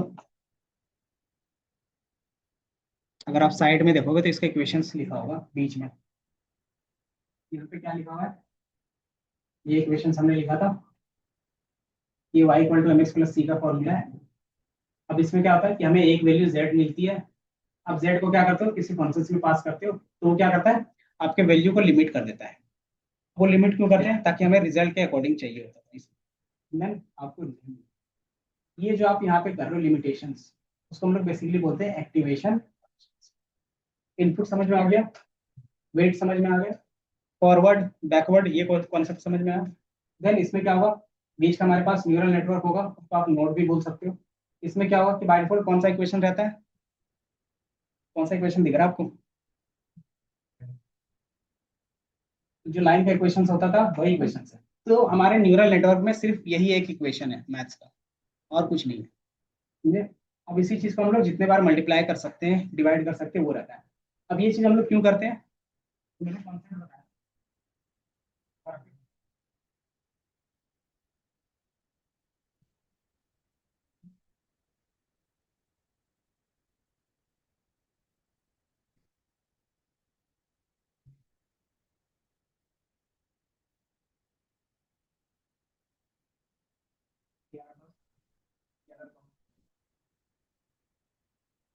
अब इन दोनों को सेपरेट करना, सेपरेशन पॉइंट कैसे कर सकते हैं, एक लाइन से कर सकते हैं, बताओ। अगर मुझे क्या करना है, सर्कल को और ये क्रॉस को दोनों को सेपरेट करना है, एक लाइन ड्रॉ करके सेपरेट कर सकते हैं। हाँ, इस तरीके से भी लाइन हो सकता है, इस तरीके से हो सकता है, इस तरीके से भी कर सकते हो, देन इस तरीके से भी कर सकते हो, इस तरीके से भी कर सकते हो। तो हर एक लाइन क्या करना है, दोनों डेटा को सेपरेट करना है। बेस्ट सेपरेशन लाइन कौन सा होगा, तो ये बीच में होगा, क्योंकि दोनों तरफ क्या है, इक्वल डिस्टेंस। तो यहाँ क्या होगा, बेस्ट लाइन हो गया। अब यही चीज यहाँ पे भी करना है, सेपरेट कर पाओगे, यहाँ पे लाइन के बेस पे सेपरेट होते नहीं है। कैसे, इस तरीके से ड्रॉ करोगे तो दो क्रॉस इधर आ गए, तो आपको थोड़ा सा यहाँ पे क्रॉस करना है। तब क्या करते थे, पॉलिनोमियल का कॉन्सेप्ट दूसरा हम इसमें यूज कर सकते हैं कि मैं एक लाइन यहाँ से ऐसे ड्रॉ हूँ, दूसरा लाइन यहाँ से ऐसे ड्रॉ करूँ, दो लाइन ड्रॉ करवा के भी बना सकते हैं। इसमें क्या होगा कि दो लाइन के बेस पे ये प्रॉब्लम हो रही है। इसीलिए ये क्या करता है कि जितने भी हम लोग न्यूरल नेटवर्क देखते हैं, वो सिर्फ लाइन के इक्वेशंस में काम करता है, और वो क्या करता है कि सेम चीज को मल्टीपल पार्ट में डिवाइड करके वो चीजें सॉल्व करते हैं। मान लो आप क्या करें, इस तरीके से कोई पैटर्न बन रहा है कि आपका डेटा ऊपर में कुछ तरीके से था, यहाँ पे कुछ तरीके से था। अब ये लाइन इसका कोई इक्वेशन तो होगा नहीं, पॉलिनोमियल बनेगा, तो हम कैसे इसको बना सकते हैं, बता सकते हैं। इसको हमें मुझे बनाना हो तो कैसे बनाएंगे, इसको हम क्या करते हैं, स्मॉल पार्ट में डिवाइड कर देते हैं, ठीक है। तो हर एक स्मॉल पार्ट की अगर लाइन इक्वेशन दूंगा, ठीक होगा, तो एक स्ट्रेट लाइन बन रहा है, तो जितना ज्यादा डिवाइड करते हैं उतना क्या है, ऐसा आपको पैटर्न मिलेगा। अगर मैं यहाँ पे करता हूँ और यहाँ पे करता हूँ तो थोड़ा सा क्या है, यहाँ से करते हैं, यहाँ से करते हैं, तो आप जितना छोटा रखते हो उतना अच्छा लाइन मिलता है, लेकिन जितना बड़ा रखते हो उतना लाइन मिलता है। प्लस जितना छोटा लाइन करोगे उतना लाइन, मैंने यहाँ पे कितना लाइन रखा है, एक दो तीन चार, इस तरीके से जितना काटना है, मान लो 100 है, 27 है, इस तरीके से आपको 27 इक्वेशन मिलेगा। ये बॉक्स का रहता है इस तरीके का, ये बेसिकली क्या था, इक्वेशन ही होते हैं। तो ये 27 इक्वेशन के बेसिस तरीके से सॉल्व करेगा और आपस में सिर्फ क्या करेगा, कंबाइन कर देगा। तो सबको कंबाइन करेगा तो ये क्या करेगा, इस तरीके का लाइन आपको,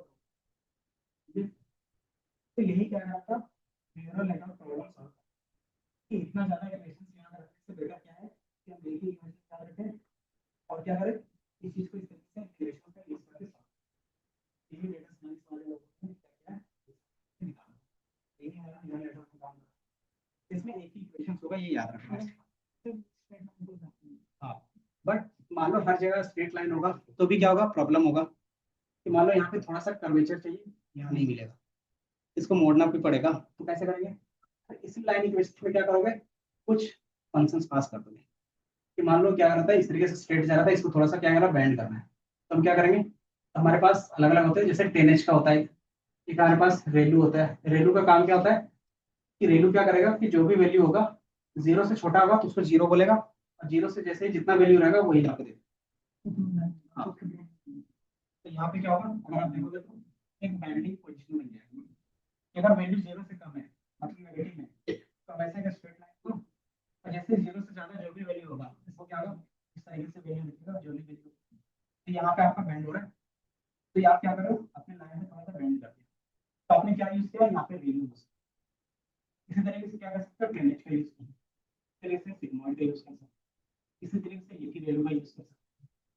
तो ये चीज हमारा कॉन्सेप्ट है कि लड़की को अगर आपको किसी भी तरीके से बैंड करना है या चेंज करना है, तो आप क्या करोगे, उसमें कुछ एक्स्ट्रा फंक्शंस ऐड कर सकते हो। तो इसको हम लोग क्या बोलते हैं, एक्टिवेशन। ये समझ में आया, तो यही हमारा अभी का कॉन्सेप्ट है। यहाँ तक समझ में आया सबको? थोड़ा थोड़ा हाँ, तो थोड़ा सीखना इनवर्टर सब ये रिलेशन रखना रिकॉर्डिंग का ना सर। आज के क्लास में है, तो आज का रिकॉर्डिंग तो हो गया है। आज के में सिमोइड को सर लीनियर इक्वेशन पर सिमोइड से रिकॉर्डिंग यहाँ पे आती थी वहीं पे आएगी, या फिर मैं लिंक यूट्यूब पे। हाँ, एक नया बनेगा आपका, एआई का बेस पे बनेगा, उसी में होगा, बाकी मैं अभी शेयर कर दूंगा ग्रुप में। अच्छा ठीक है, मैं ग्रुप में शेयर कर दूंगा। क्या देख रहे थे तुम लोग?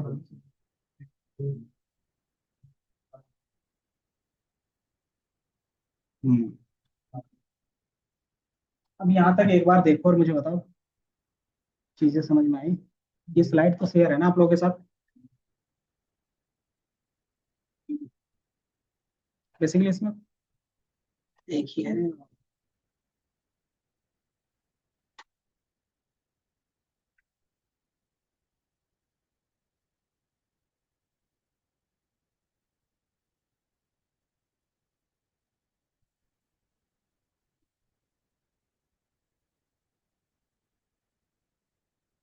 चला गया व्हाट्सएप। जिसको रखने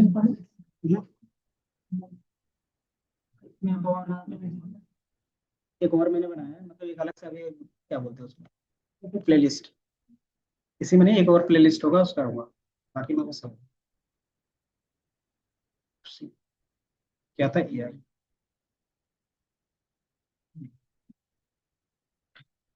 बाकी मैं एक एक करके सबका नोट्स भी बना के दे दूंगा। ये तो पीपीटी है, तो पीपीटी में क्या रहता है, अगर आपको समझ में आ रहा है तभी समझ पाते हैं।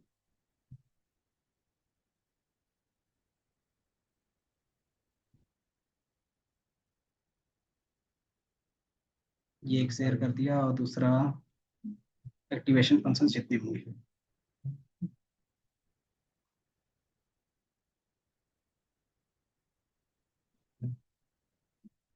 बाकी जो मैंने जितना कॉन्सेप्ट का नेम है ना, वो एटलीस्ट आप लिख लो, जैसे न्यूरल नेटवर्क्स, एनएन क्या होते हैं, रिसेप्टोन क्या होते हैं, इसका सिर्फ क्या कर लो, कीवर्ड लिख लो। कीवर्ड लिख लोगे ना, तो जब भी दोबारा अगर पढ़ोगे तो याद रहेगा, कॉपी भी खोलोगे, पेन भी खोलोगे, तो जैसे जैसे बताते जा रहे हो वैसे वैसे लिखते जाओ। हाँ?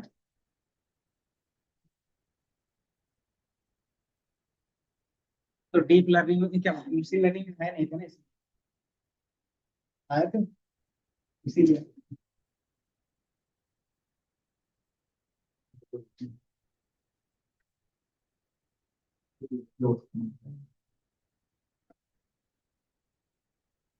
क्योंकि एटलीस्ट टॉपिक लिख के रखते हैं तो याद रहता है क्या क्या टॉपिक पढ़ते जा रहे हैं।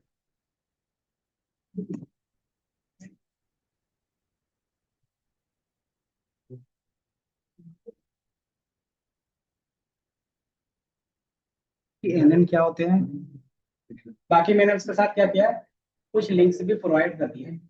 आपको इन पूरा डेप्थ में देखना रहेगा ना, तो इसके साथ ओपन करके देख सकते हैं।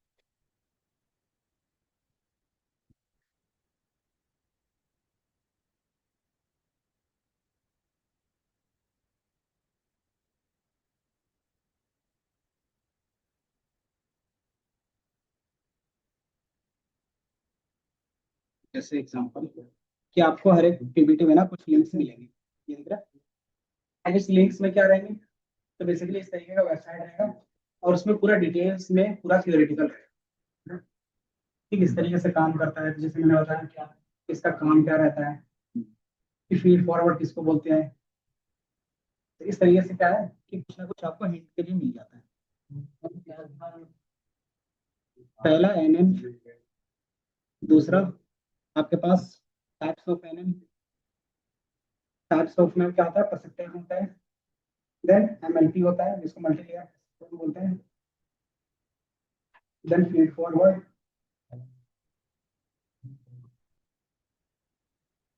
फीड फॉरवर्ड एंड इसी के बेस पे क्या करोगे, इसी के जस्ट नीचे सिर्फ टैब फीड फॉरवर्ड था, बैकवर्ड प्रोपोगेशंस।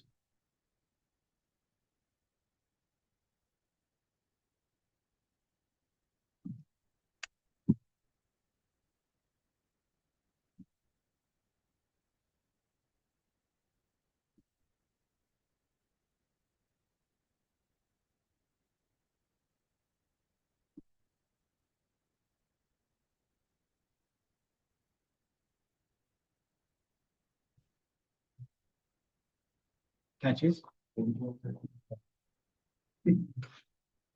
अच्छा, कोई नहीं, चले जाएंगे।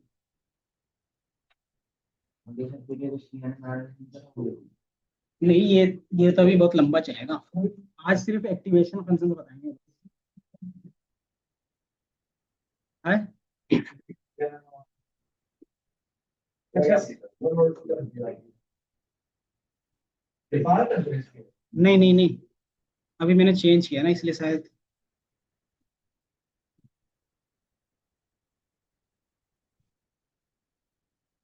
क्या था, इस तरीके से था ना। अच्छा, इस तरीके से पार्ट कर रहे थे तो आ रहा था। बाकी एक बैकवर्ड प्रोपगेशंस का भी रहता है, तो जो यहाँ पे हमने बताया था कि प्रोपगेशन टेक्निक अलग होती है, वो भी हम लोग देखेंगे कि ये टाइप्स ऑफ हो गए। देन फिर क्या करते हैं हम लोग, एक न्यूरॉन के अंदर जाएंगे, उसका पूरा मैकेनिज्म देखेंगे।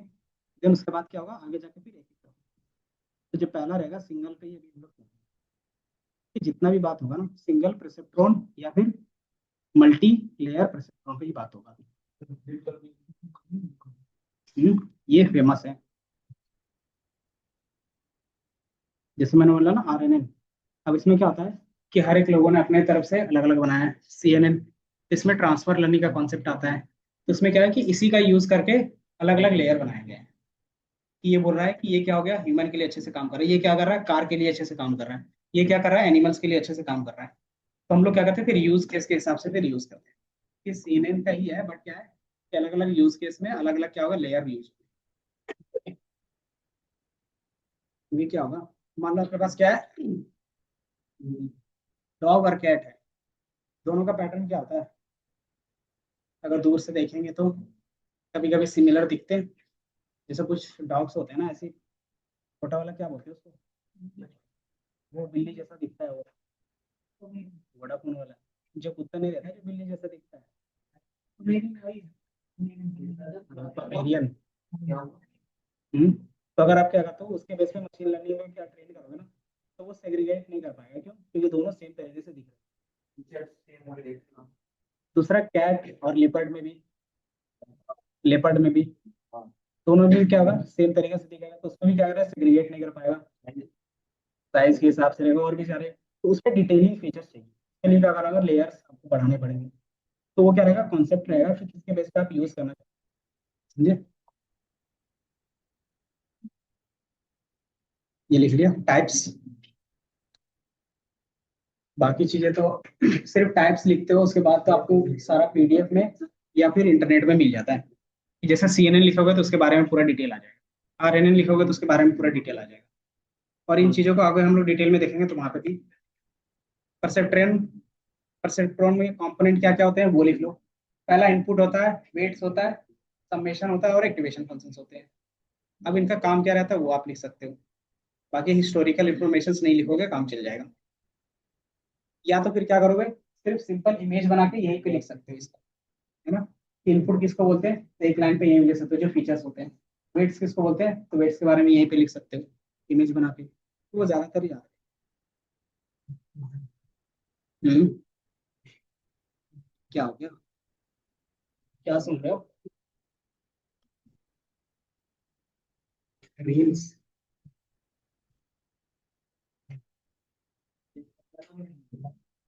हम लोग धीरे धीरे अंदर ही जा रहे हैं। अभी ये चीज आ गया, ये चीज हम लोग इनपुट, वेव्स, देन बायस, देन एक्टिवेशन फंक्शंस देखें। हम लोगों ने इनपुट तो पहले ही देखा इसलिए इसमें ज्यादा डिस्कस नहीं हुआ। वेट्स भी आपको पहले से ही पता है, इसमें हमने ज्यादा डिस्कस नहीं किया। बायस भी पहले से पता है, इसमें ज्यादा नहीं। सम का formula y equal to mx plus c वो आपको पहले से पता है, तो इसमें ज्यादा डिस्कस नहीं हुआ। एक्टिवेशन फंक्शंस आपको नहीं पता है तो इसको डिस्कस कर लेंगे। देन फिर आपका फिर फाइनल जो भी आउटपुट रहता हुआ, देन इसके बाद क्या होगा, अगर कि एरर कैसे कैलकुलेट होगा वो फिर डिस्कस करना पड़ेगा, उसका फिर एक क्लास लग जाएगा। देन वो कितना ऑप्टिमाइज रहेगा, कि ये जो हम लोग प्रोसेस करेंगे बार बार करेंगे तो वो क्या होगा, कि ज्यादा फास्ट होना चाहिए कम फास्ट होना चाहिए। तो ज्यादा फास्ट करने के लिए हम लोग क्या रहते हैं ऑप्टिमाइजर्स लगाते हैं। ऑप्टिमाइजर्स करता क्या होगा, नाम से कुछ, कि जो पहले 30 सेकंड ले रहा था उसको क्या करना है सेम काम को 10 सेकंड में करवाना है। तो क्या कर रहे हो आप, ऑप्टिमाइज करो। तो किस लेवल पे कर रहे हैं, या तो कोड लेवल पे करोगे या फिर एल्गोरिथम लेवल पे। पहले कोड को 3 लाइन में 10 लाइन को 3 लाइन में, नहीं तो कोड नहीं, जैसे आप लूप चलाते थे, लूप का जो काम रहता था अगर वो एरे में करो, लिस्ट में करो, ज्यादा हम लोग, तो पहले हो गया कोड के लेवल पे, वहां से मेमोरी ऑप्टिमाइज और टाइम कम हो गया उसका। कि मान लो कि मेमोरी लेवल में हो ही नहीं रहा है, एल्गोरिथम लेवल में करना है। कि अब जो हमारा एल्गोरिथम इसके अंदर होगा कि कौन इसको फास्ट कैलकुलेट कर, तो वो एल्गोरिथम मतलब क्योंकि एक चीज को कैलकुलेट करने के क्या होगा बहुत सारे तरीके होंगे। कि एक चीज आपको कैलकुलेट करना है तो उसको कैलकुलेशन से क्या होगा मल्टीपल मेथड, तो वही मेथड को क्या बोलते हैं ऑप्टिमाइज बोलते हैं।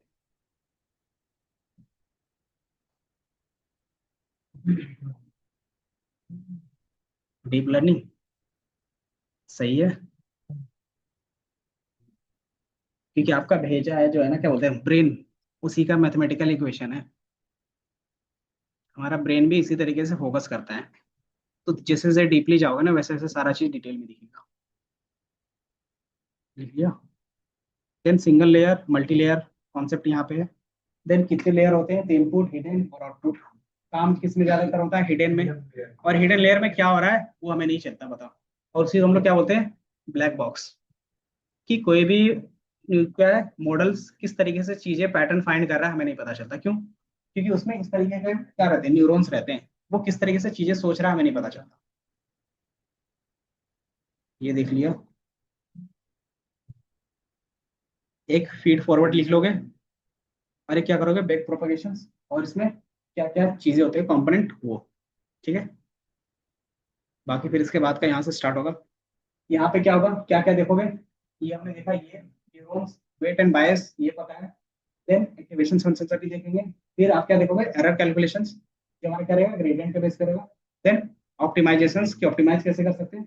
देन क्या क्रॉस चेक की एक्यूरेसी कितना आ रहा है वो चेक करते हैं, उसको बोलते हैं इवोल्यूशन मैट्रिक्स। तो एक न्यूरल नेटवर्क में इतना काम रहता है। अगर एक आप अच्छे से समझ में आ रहे हो तो क्या होगा, यही वो काम कर रहा होगा सेम काम ये भी इस तरीके से सारा सेम सेम काम करेगा, ठीक है। अब ये लेयर जितना ऐड करना चाहते हो क्या करते हो, सिर्फ ऐड ऑन करते हो। तो यहाँ पे मैंने एक ब्रीफ दिखा दिया किस तरीके से काम करेगा। यहाँ पे आपके क्या है टॉपिक्स है, कौन से टॉपिक्स है जो आपके सिलेबस में लिखा हुआ है, कि इंट्रोडक्शन है, डीप लर्निंग है। देन कौन सा सब क्या टूल्स यूज करेंगे, लाइब्रेरी, तो टेंसरफ्लो और केरास यूज करोगे, टाइप्स देख लिया। देन ये क्या है कि न्यूरल नेटवर्क को अच्छे से देखेंगे, तो अभी हम लोग ये पार्ट में है कि क्या देखोगे एक्टिवेशन है। नहीं, टेंसर फ्लो और केरास के बारे में हमने सिर्फ देखा है और एक बेसिक इंट्रोडक्शन लिया था कोड का पिछले क्लास में। देन उसके बाद फिर क्या चलेगा, कंप्यूटर विजन्स, एनएलपी, देन उसमें क्या कॉन्सेप्ट होते हैं, वो सारा चीज। देन आपका चैटबॉट पे काम चलेगा, टाइम सीरीज पे, वेदर फोरकास्टिंग का, प्राइस प्रेडिक्शंस का, ये चलेगा। ठीक है। अब इसमें हमने जो बताया था एक्टिवेशन फंक्शंस, वो आपको यहाँ पे दिखेंगे। तो कितने टाइप्स के होंगे? दो टाइप्स होगा, तो मैं देख लेता हूँ। ऑन एन एवरेज कहीं पे 5 रहता है, कहीं पे 7 पे रहता है, कहीं पे 8 रहता है, कहीं पे 10 रहता है, इस तरीके से।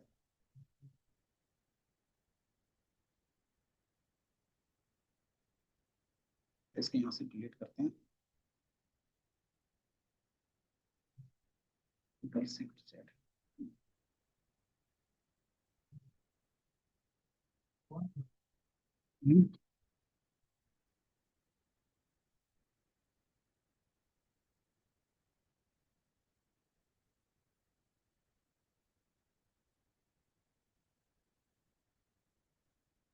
स्टार्टिंग में ही होना चाहिए, नहीं है तो एक स्टार्टिंग में ही ले जाते हैं, कंट्रोल सी और सबसे स्टार्ट में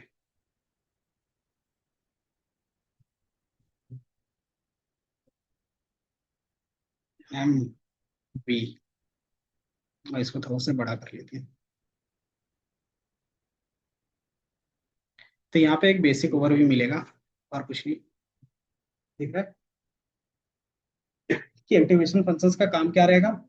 तो आप जो भी चीजें डेटा पास करोगे, वो डेटा को क्या करेगा, थोड़ा सा मैनिपुलेट करेगा। और मैनिपुलेट करेगा तो उसका अगर आप ग्राफ देखोगे लाइन ड्रॉ करके, तो ये इस तरीके का लाइन वो ड्रॉ करते हैं। ठीक है।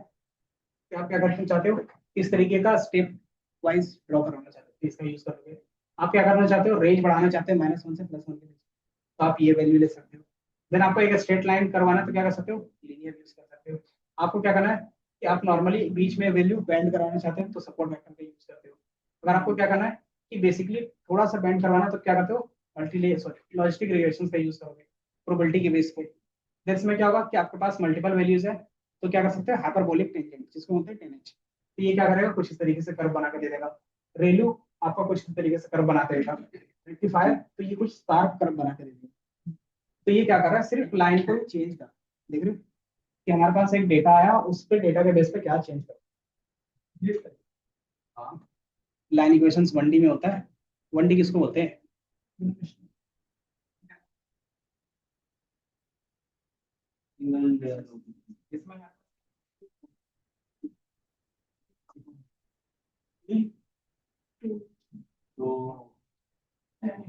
दो रो ये वाला, दो रो दो कॉलम था, इसमें रो की कॉलम से लेंगे और उसके बेस पे करना है। तो उधर 2D में क्या होगा, हाइट भी आ गई, तो हाइट भी आती है। तो ये सारे क्या है, एक्टिवेशन फंक्शन। ठीक है। एक्टिवेशन फंक्शन का काम कहाँ होता है, तो यहाँ पे होता है, इसके बेस पे क्या होता है कि आपका हाइट चेंज होता है। जैसे यहाँ पे एग्जांपल के फॉर्म में अगर देखोगे कि मान लो आपके पास ये इनपुट था, अब इसको क्या करना था कि आपको 0 से 1 के बीच में चेंज करना है। ठीक है। कि 0 से 1 के बीच में चेंज करना है, क्यों करना है, क्योंकि हम लोग ये प्रॉब्लम सॉल्व कर रहे हैं क्लासिफिकेशन का। वही ले लेते हैं डैग, डॉग और कैट। यहाँ पे एक इमेज पास करोगे, इमेज में मल्टीपल लेते होगा, फिर वो आगे पास होगा। अब आपको बताना है कि वो डॉग है या कैट होगा, मतलब जो फाइनल रिजल्ट आएगा 0 और 1 में आएगा, है ना। 0 0 का मतलब क्या हो जाएगा कि मान लेते हो वो कैट है। 0 का मतलब क्या है, और 1 का मतलब, ठीक है। तो जो भी कैलकुलेशन होगा उसको 0 से 1 के बीच कन्वर्ट करना है, कैसे करोगे। मान लो आपके पास कोई वैल्यू है एक ही रेंज पे, 0 से 1 के बीच में कन्वर्ट करना है, तो कैसे करोगे। तो उसमें आप एक मिनट इतना ये मैं सबसे पहले समझ सकते हैं। तो वो क्या करते हैं, डेटा के बेस पे करते हैं। अगर वही चीज आप करना चाहते हैं, बोलते हैं ना बीच में, तो ये चीज रहता है। अगर मान लो कि आप क्या करना है कि माइनस, इसके लिए हमारे पास रहेगा 10H का। 10H का काम क्या होता है कि जो भी वैल्यू आएगा, जितना भी वैल्यू आएगा, कितना वैल्यू आ रहा है, 1.27 आ रहा है। अब इसको क्या करना है, -1 से +1 के बीच में करना। क्या करेंगे, सिर्फ 10H लगा, जैसे 10H लगा दोगे तो इसकी वैल्यू आ जाएगी -1 से +1 के बीच में। तो क्यों? क्योंकि इसका फॉर्मूला के हिसाब से क्या होता है, इसका काम ये रहता है। इसी तरह से सिग्मॉइड, सिग्मॉइड का काम क्या रहता है कि जो भी वैल्यू होगा उसको प्रोबेबिलिटी में कन्वर्ट करना। क्यों कन्वर्ट करते हैं? क्योंकि मान लो ये 1 है, ये 0 है। अगर जो हमने प्रेडिक्शन किया इसकी प्रोबेबिलिटी की वैल्यू 0.0 या फिर 0.7 आ गई, इसकी कितनी आ गई 0.3 आ गई, तो ऑटोमेटिकली एक का इंक्रीज होगा तो दूसरे का क्या होगा, डिक्रीज होगा। तो दोनों का सम हमेशा क्या होगा, 1 होना चाहिए।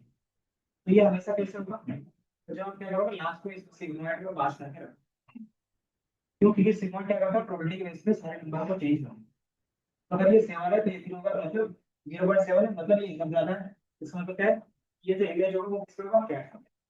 अगर इधर ज्यादा है तो 0.9 इधर है, तो इधर कितना आएगा, 0.1 हो जाएगा। तो ये क्या होगा, तो ये ड्रॉप हो जाएगा। तो ये नंबर में लोग कन्वर्ट कर रहे हैं कैसे, तो यहीं पे आप क्या करते हैं, जहाँ पे 10h लिखा हुआ है वहीं पे क्या लगाते हैं, सिग्मॉइड, और उसमें सिर्फ डेटा पास करें 0.5। अगर 0.5 दोनों में आ गया तो मशीन वहाँ पे क्या इंक्लूड हो जाएगा। तो उसके बेस पे जो उसको सही लगेगा, मतलब जो पहले आएगा तो उसको क्या बोलेगा, क्या बोलेगा। तो वहाँ पे क्या बोलते हैं कि रिजल्ट गलत होता है। ये क्या है, वो दोनों को 50-50, इसीलिए तो ये चीज क्या रहता है, यहाँ पे चेंज करते हैं हम लोग डेटा। क्यों चेंज करते हैं, क्योंकि हमें वैसा आउटपुट चाहिए। तो यहाँ पे क्या है, लीनियर और नॉन लीनियर का कंसेप्ट। कि अगर एक स्ट्रेट लाइन ड्रॉ करना है तो एक इक्वेशन पर काम चल जाएगा, लेकिन हमारे पास जो रियल वर्ल्ड में डेटा का वो सिंपली लीनियर से कभी भी सेपरेट नहीं होता है ना। कॉम्प्लेक्स डेटा, कॉम्प्लेक्स डेटा मतलब क्या हो गया कि उसमें जो पैटर्न रहेगा ना वो आपको क्या हो इस तरीके से भी करता है। इधर डेटा अलग होगा, इधर डेटा अलग होगा, इधर डेटा इस तरीके से तीसरा डेटा होगा। तो इसको आप लाइन से कभी भी सेपरेट नहीं कर पाओगे। इसके बेस पे क्या होगा कि आपको नॉन लीनियर फंक्शंस यूज करने। फंक्शंस होते क्या है, याद है फंक्शंस, तुम बताओ फंक्शन क्या होते हैं। ये वो होता है, तो होता है जो हम बनाते हैं, जो बनाते हैं, जो बनाते हैं, बनाते हैं बनाते हैं, जब बनाते हैं सर हम, मुझे लगता है बनाते हैं वो फंक्शन होता है। नहीं नहीं, वो भी तो फंक्शन ही होता है। हम वो तो फंक्शन का मतलब होता है कि जो भी आप क्या करते हो, जैसे बोलते हैं ना ये मैंगो प्लस 2 बनाना, उसका प्राइस 30 रुपए, फोर बनाना, फोर मैंगोस और 2 बनाना, प्राइस 30 रुपीज। तो ये हमारा क्या हो गया, इक्वेशन है। और इक्वेशन कौन कौन से फॉर्म में है, तो लीनियर फॉर्म में है। इसको क्या बोलते हैं, लीनियर फंक्शन। क्योंकि लीनियर फंक्शन में क्या फंक्शन उसको बोलते हैं जो जनरलाइज होता है। जनरलाइज मतलब वो सबके लिए काम करेगा। कि जिसमें अगर पावर 1 है तो ये लाइन इक्वेशन सब में काम है, जिसका पावर 2 है तो क्वाड्रेटिक इक्वेशन सब में काम है। ये हमारा फंक्शन होता है, ठीक है। फंक्शंस जो हम लोग जनरलाइज लिखते हैं इस तरीके से, ठीक है? जैसे मैंने बोला आपको एक लाइन ड्रॉ करना है इस तरीके वाला, जो मैंने बताया था क्लास में क्या है कि अगर आपको इस तरीके से लाइन ड्रॉ कर रहे हो तो ये लाइन का इक्वेशन क्या बनेगा, इस तरीके से ड्रॉ हो रहा है तो 1 रख रहे हैं तो वैल्यू क्या आ रहा है, 1 आ रहा है। 2 रख रहे हैं 4 आ रहा है, 3 रख रहे हैं तो 9 आ रहा है, तो क्या रख रहे हैं 4 रख रहे हैं तो 16 आ रहा है, 5 रख रहे हैं 25 आ रहा है। तो इस तरीके से आ रहा है तो इसके क्या होगा, इस तरीके से बेंड होगा। अब इस सबके लिए जनरलाइज इक्वेशंस आपको लिखना है, तो कैसे लिखोगे, ये हमारा x है, ये हमारा y है। अब इसको क्या करना है, जनरलाइज वे में लिखना है। ये वहां पे क्या वेरिएबल वाला कंफर्म नहीं है, कैसे लिखोगे, 1x is equal to y square, तो हमारा x is equal to y square, x जितना भी होता था, और सॉरी ये हमारा y होता था कि जो भी हमारा y का वैल्यू आएगा वो फाइनल x का क्या आएगा, स्क्वायर ये लिखते थे। तो ये इक्वेशन सब क्या करोगे, इसमें भी पुट करोगे तो सेम रिजल्ट आएगा, इसमें भी पुट करोगे तो सेम रिजल्ट आएगा, इसमें भी पुट करोगे तो वही रिजल्ट आएगा, इसमें भी पुट करोगे तो इसमें पुट करोगे तो यही रिजल्ट आएगा। तो ये जो 5 नंबर है, इस 5 नंबर को हमने क्या किया, एक जनरलाइज वे में लिख दिया है। अब आप क्या करो, सिर्फ इनपुट चेंज करो और तो क्या होगा वो सही होगा। ये चीज हम क्या बोलते हैं, फंक्शंस बोलते हैं। मैथ्स में जितना भी चीज होता है वो फंक्शंस इसी तरीके से होगा। तो हम लोग क्या देखते हैं, फंक्शंस ही देखेंगे। बस समझ में आया? मैथ फंक्शन होते हैं इसके। पता है ना, 8 से 10 और सारा इजी है। तो जो सबसे पहला है हमारे पास वो लीनियर में लाइन इक्वेशंस रहेगा। एक एक करके इसमें दिखाते हैं ना।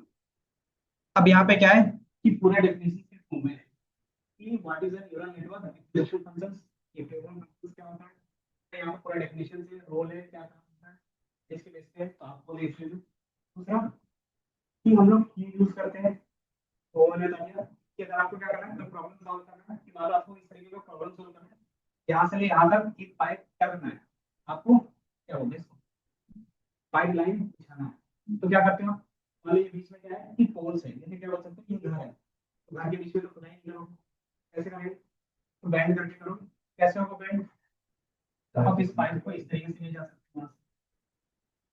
बैंड क्या करते हो आप, थोड़ा सा यहाँ पे इस तरीके से बैंड कर देते हो, इस तरीके से लेके जाते हो, फिर यहाँ पे थोड़ा सा बैंड करते हो, इस तरीके से लेके जाते हो, फिर यहाँ पे थोड़ा सा बैंड करते हो, इस तरीके से जाते हो, फिर यहाँ पे थोड़ा सा बैंड करते हो। तो ये क्या होगा, इसलिए पास हो गया। तो यही चीज हमारा क्या होता है न्यूरल नेटवर्क में इक्वेशन का काम, कि जो हम लोग एक नॉर्मली लाइन इक्वेशन बना रहे थे उससे ये प्रॉब्लम नहीं सॉल्व होती। तो हम क्या करेंगे, बीच बीच में कहीं ना कहीं बैंड करेंगे। तो ये बैंड क्या कैसे करेंगे, तो हम करेंगे इक्वेशन फंक्शन। तो ये क्या है, पूरा एग्जांपल में आपका लिखा हुआ है, ये पढ़ लेना। ये समझ में आया एग्जांपल इस पे। ये क्या हो गया कि रियल वर्ल्ड एग्जांपल के बेस पे हो गया। इसमें क्या है, इक्वेशंस दिया हुआ तो सेम रिजल्ट आपको ला के दे रहा है उसी तरीके का। अब ये एक ही बार में आपको नहीं मिलता है, ये जो लाइन बोल रहे हो ना, ये एक बार में ही। हाँ, ये सिग्मॉइड से, इसमें हमने क्या लगा दिया, सिग्मॉइड लगा दिया। लीनियर का मतलब हो गया स्ट्रेट लाइन के बीच में सेपरेशंस। नॉन लीनियर मतलब क्या हो गया कि उसमें कहीं ना कहीं बैंड होगा, तो वो नॉन लीनियर हो गया। ठीक है, हाँ सारा नॉन लीनियर के, लीनियर में तो हमने एक देख लिया। अब इसमें क्या होगा कि आपने बेसिकली वो देख लिया। अब यहाँ पे क्या है कि उसी चीज को मैथमेटिकली यहाँ पे प्रूव किया गया है, कि अगर आपको मैथ्स के फॉर्म में देखना रहेगा तो यहाँ पे क्या है, प्रूव किया गया। प्रूव कैसे करते हैं, नहीं, ये बेसिकली जिसको रहता है कि मुझे जानना है मैथ्स भी किस तरीके से, वो ये क्या कर सकते हैं, रीड आउट कर सकते हैं। ठीक है, तो यहाँ पे क्या एग्जाम्पल के फॉर्म में पूरा दिया हुआ है कि आप यहाँ से पढ़ सकते हैं, या फिर मैंने क्या किया, जहाँ से मैंने इसको उठाया वहाँ का लिंक अटैच कर दिया कि डायरेक्टली आप वहाँ से भी जाके रीड आउट कर सकते हो कि ये मैथमेटिकली प्रूफ है। और ये हमारा क्या है कि एक बेसिक्स जो आपको दिखाना चाहिए कि किस तरीके से यूज होता है वो है। अब यहाँ पे पहला आता है हमारे पास बाइनरी स्टेट। बाइनरी का मतलब क्या होता है, जीरो और वन में। अगर आपको वैल्यू जीरो और वन में ही कन्वर्ट करना रहेगा तो क्या होगा कि आपको बाइनरी इक्वेशंस लगाना पड़ेगा। बाइनरी इक्वेशंस कैसे लगते हैं, सिंपली यहाँ पे अगर x की वैल्यू जीरो से छोटा है तो हम उसको क्या बोल देंगे, जीरो बोल देंगे। अगर उसकी वैल्यू जीरो या जीरो से बड़ा है तो उसको कितना बोल देंगे, वन बोल देंगे। ये बाइनरी स्टेप बन गया। और आप इसका इक्वेशंस देखोगे, मतलब फिगर देखोगे कुछ इस तरीके से, या तो सारा वैल्यू जीरो होगा या तो सारा वैल्यू वन। ये समझ में आया कि हमारा क्या होगा बाइनरी।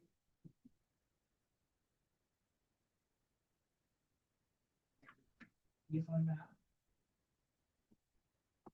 मान लो आपके पास क्या है, 33 है, 40 है, माइनस 40 है,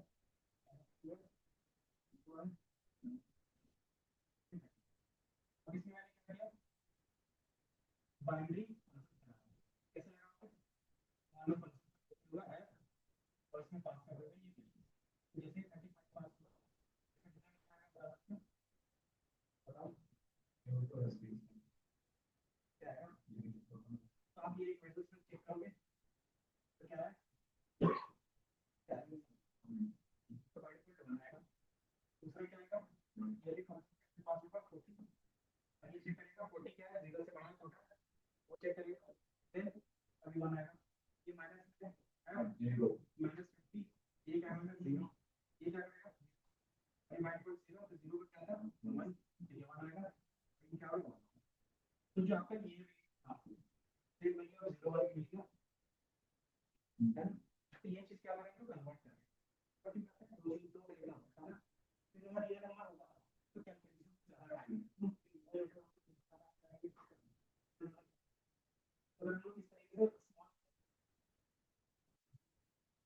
मतलब ये हो सकता है बैंड का वाला इस तरीके से हमने क्या किया बैंड ये दो चीजें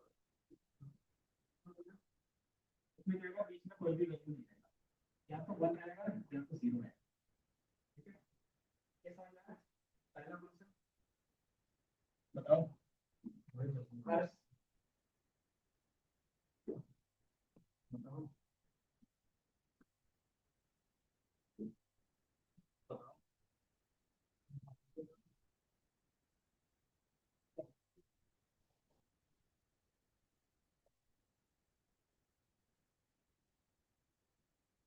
पहले का सिग्मा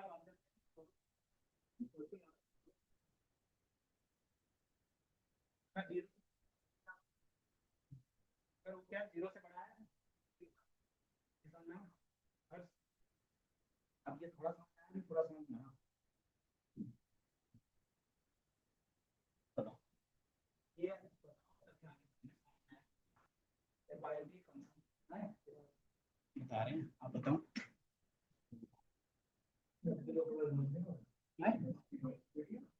हाँ बस अच्छा इसमें मुझे लगा कि कोई ऐसा हार्ड चीज था कि अगर मैं बाइनरी में जो भी वैल्यू था अगर 0 से बड़ा है तो इसको क्या बोलते हैं 1 बोल देते हैं अगर 0 से छोटा है तो उसमें 0 क्या बोल देते हैं 0 बोल देते हैं क्योंकि बाइनरी का काम क्या है 0 या तो 1 तो कैसे डिसाइड करें वो 0 का ही क्राइटेरिया लेके समझे कि अगर वो क्या होगा वैल्यू 0 से छोटा है जो भी हमारे पास x होगा वो 0 से छोटा है तो उसका वैल्यू हमेशा क्या होगा 0 होगा अगर वही क्या है 0 या 0 से बड़ा है तो उसकी वैल्यू क्या होगी 1 बस इसका काम इतना ही इसका काम बस इतना ही रहेगा ठीक है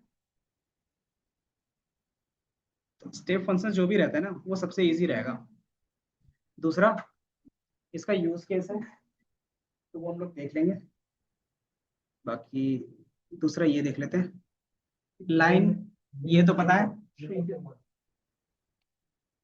नहीं पता है ये बताओ ये सब पता है इधर देख के बताओ क्या नाम भूल गया मैं सुना नहीं बताओ ये कौन सा फंक्शन है और इसका क्वेश्चन क्या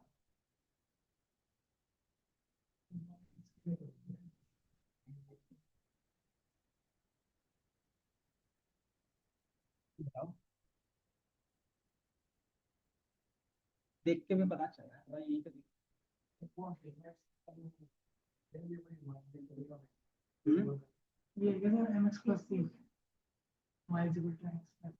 तो इसमें सी की वैल्यू नहीं होगी क्यों नहीं होगी तो ये क्या पास कर रहा है 0 से पास जाना है ये क्या है y इक्वल टू m और x क्योंकि ये क्या है सेंटर से पास हो रहा है मतलब ओरिजिन से तो इसका m की वैल्यू हमेशा 1 रहती है तो ये क्या होगा कि जो भी आपके पास y इक्वल टू x कैसे पता चलेगा तो ये हमारा x है और ये y है ठीक है अब आप x में क्या करो यहाँ पे 0 पुट करो तो y क्या होगा ये 0 होगा दिख रहा है आप क्या करते हो 8 पुट करते हो तो y का वैल्यू क्या होगा 8 होगा इसी लाइन पे तो ये हमारा किस टाइप का हो गया लीनियर लाइन हो गया समझे तो बाय डिफॉल्ट इसका इक्वेशन क्या बनेगा बताओ क्या बनेगा इसके इक्वेशंस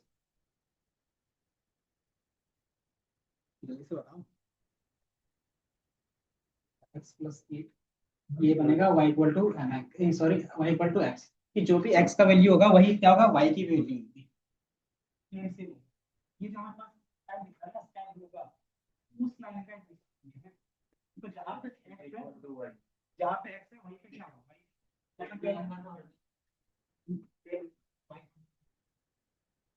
m और x क्यों देते हैं mx इसलिए देते हैं ना जो हमारे पास लाइन हो सकता है ये हो सकता है वो यहाँ से इस तरीके से पास कर रहा है तो ये सेंटर से तो पास नहीं कर रहे तो सेंटर से पास नहीं होगा तो जहाँ पे ये कट करता है ना इसी को बोलते हैं इंटरसेप्ट सी तो यहाँ पे सी की वैल्यू कितनी थी 0 थी इसलिए हम लोग नहीं लिख रहे थे यहाँ पे क्या होगी यहाँ पे कुछ वैल्यू होगा और वो वैल्यू आपको लिखना होगा ठीक है और चूंकि ये क्या है ये पूरा स्ट्रेट इस तरीके से दिख रहा है ये क्या है थोड़ा सा इस तरीके से झुका हुआ है तो ये जो बैंड है इस तरीके से स्लोप के बेस पे तो जो हमारा एम होता है वो बताता है कितना हमारा स्लोप बाई डिफॉल्ट कितना है 45 डिग्री है ना, 45 डिग्री है, और इसकी वैल्यू कितनी होती है 1 होती है। तो आप मान लो y equal to mx plus c, और अगर स्टेट्स यहाँ से पास कर दिए तो y इक्वल टू क्या होगा, m की वैल्यू 1 है तो क्या होगा 1x प्लस c की वैल्यू कितनी थी 0 थी, तो y इक्वल क्या बनेगा, y इक्वल टू x बनेगा। ठीक है, तो अगर आपके पास ये दोनों वैल्यू अलग है तो अलग जगह पे लाइन लिखेगा, अगर ये वैल्यू ये है कि सेंटर से पास हो रहा है तो ये आंसर। ठीक है, ये समझ में आ गया।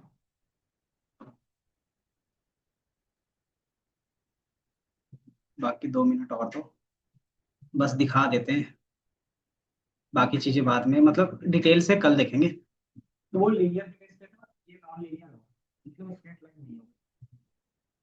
तो पहला नॉन लीनियर में हम देखेगा सिग्मॉइड, ये है एक्स सिग्मॉइड होगा, टेनिस होगा, वेक्टर होगा, ई होगा, पैरामेट्रिक होगा, ये होगा है सॉफ्ट मैथ।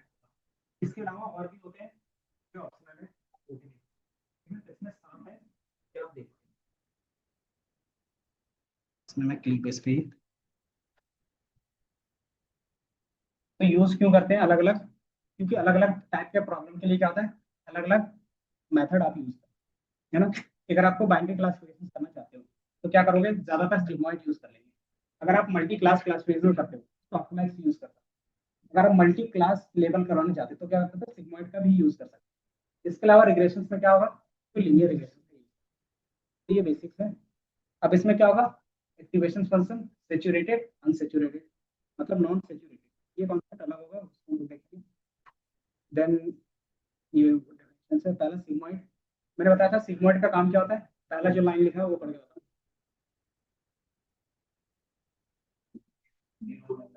0 1 में चेंज करेगा, और किसमें, तो प्रोबेबिलिटी के बेस पे, समझे। तो अगर आपको रिजल्ट चाहिए प्रोबेबिलिटी के बेस पे तो कौन सा लगाओगे एक्टिवेशन फंक्शन, सिग्मॉइड।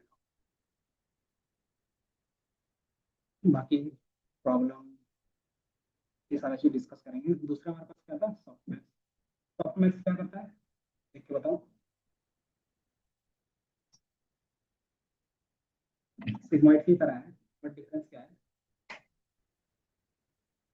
कि ये मल्टी क्लास क्लासिफिकेशन के लिए होगा, कि मान लो एक क्लास से ज्यादा क्लास में, तो क्या होगा कि आप वहाँ पे सॉफ्टवेयर वो यहाँ पे रहता है, ये भी क्या करता है 0 से 1 के बीच में सारा चीज, हर एक क्लास के लिए, कि क्या है कैटेगरी ए बी सी और डी है, तो सबका क्या करेगा 0 से 1 के बीच में। बाइनरी में क्या होगा कि सॉफ्टवेयर लगा दो, सॉरी सिग्मॉइड लगा दो तो उससे क्या करेगा, दो वैल्यू को 0 1 में कन्वर्ट, तो वो रहता है इसमें, तो वो डिफरेंस रहता है।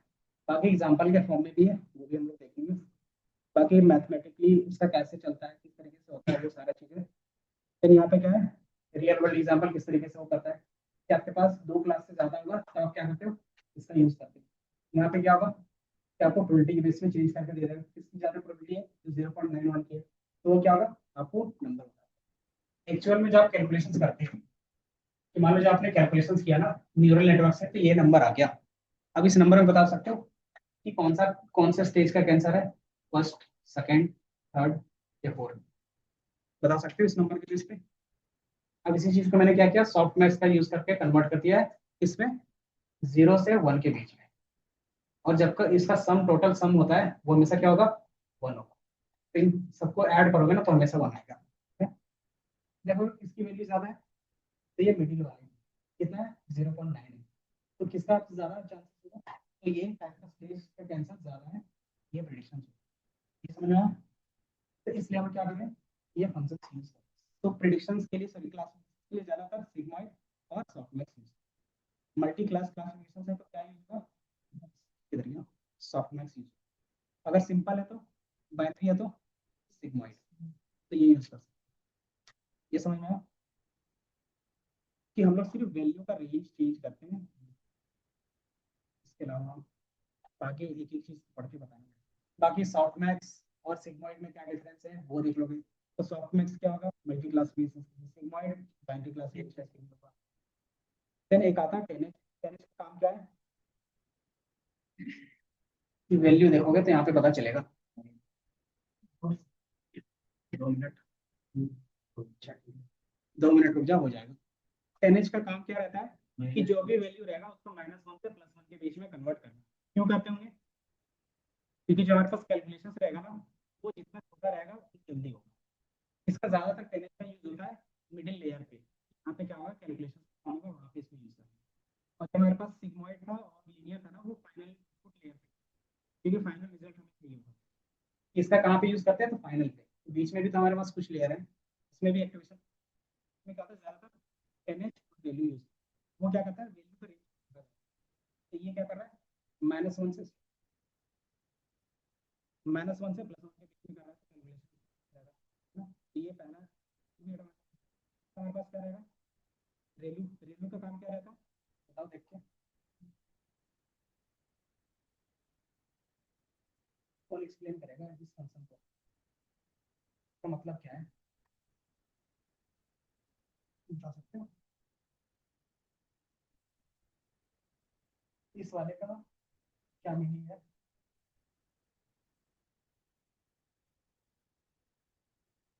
मैक्स फंक्शन यूज करते हैं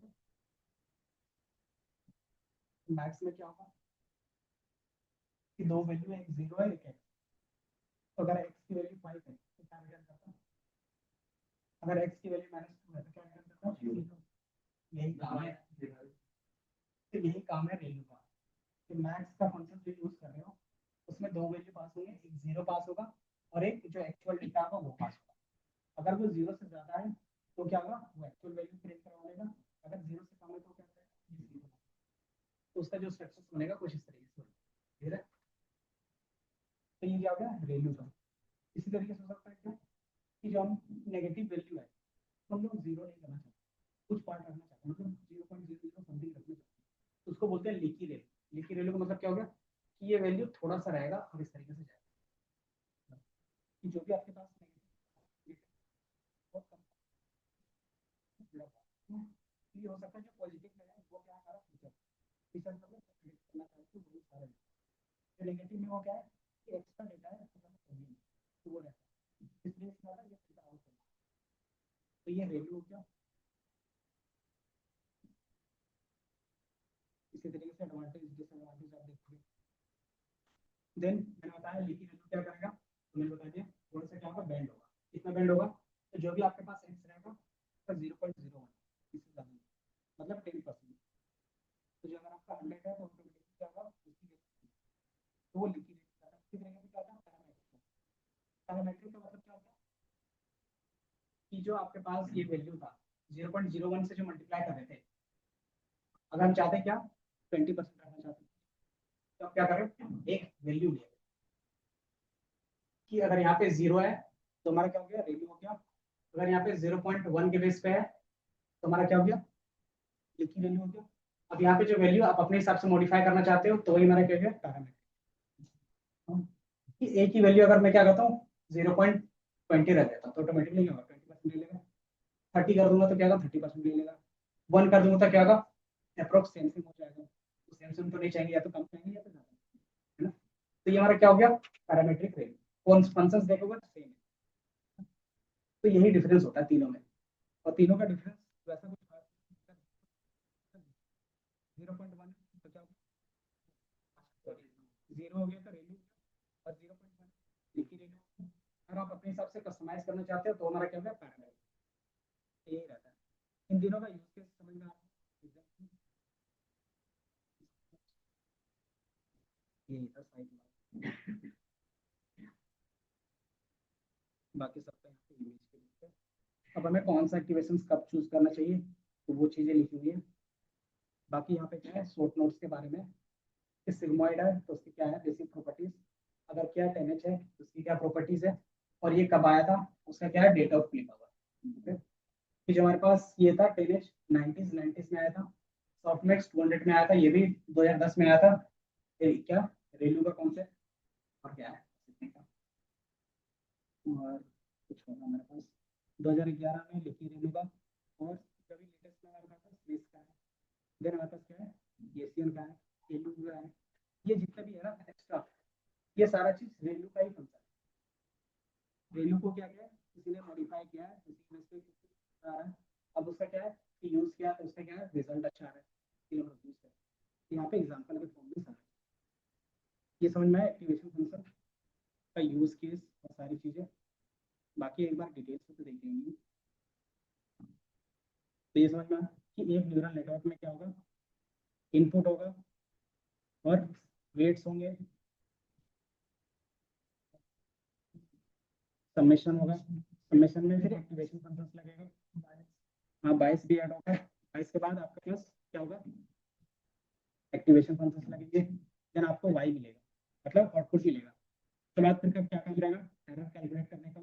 फिर क्या करते हो, बैकवर्ड जाते हो, उसको बैकवर्ड प्रोपगेशन से बोलते थे, अंदर वो क्या करता था, वेट को अपडेट करता। ठीक है, तो यही कॉन्सेप्ट रहता है एक न्यूरल, ये क्या होगा, जितने भी न्यूरल्स रहेगा सबका। ठीक है, बाकी फिर आप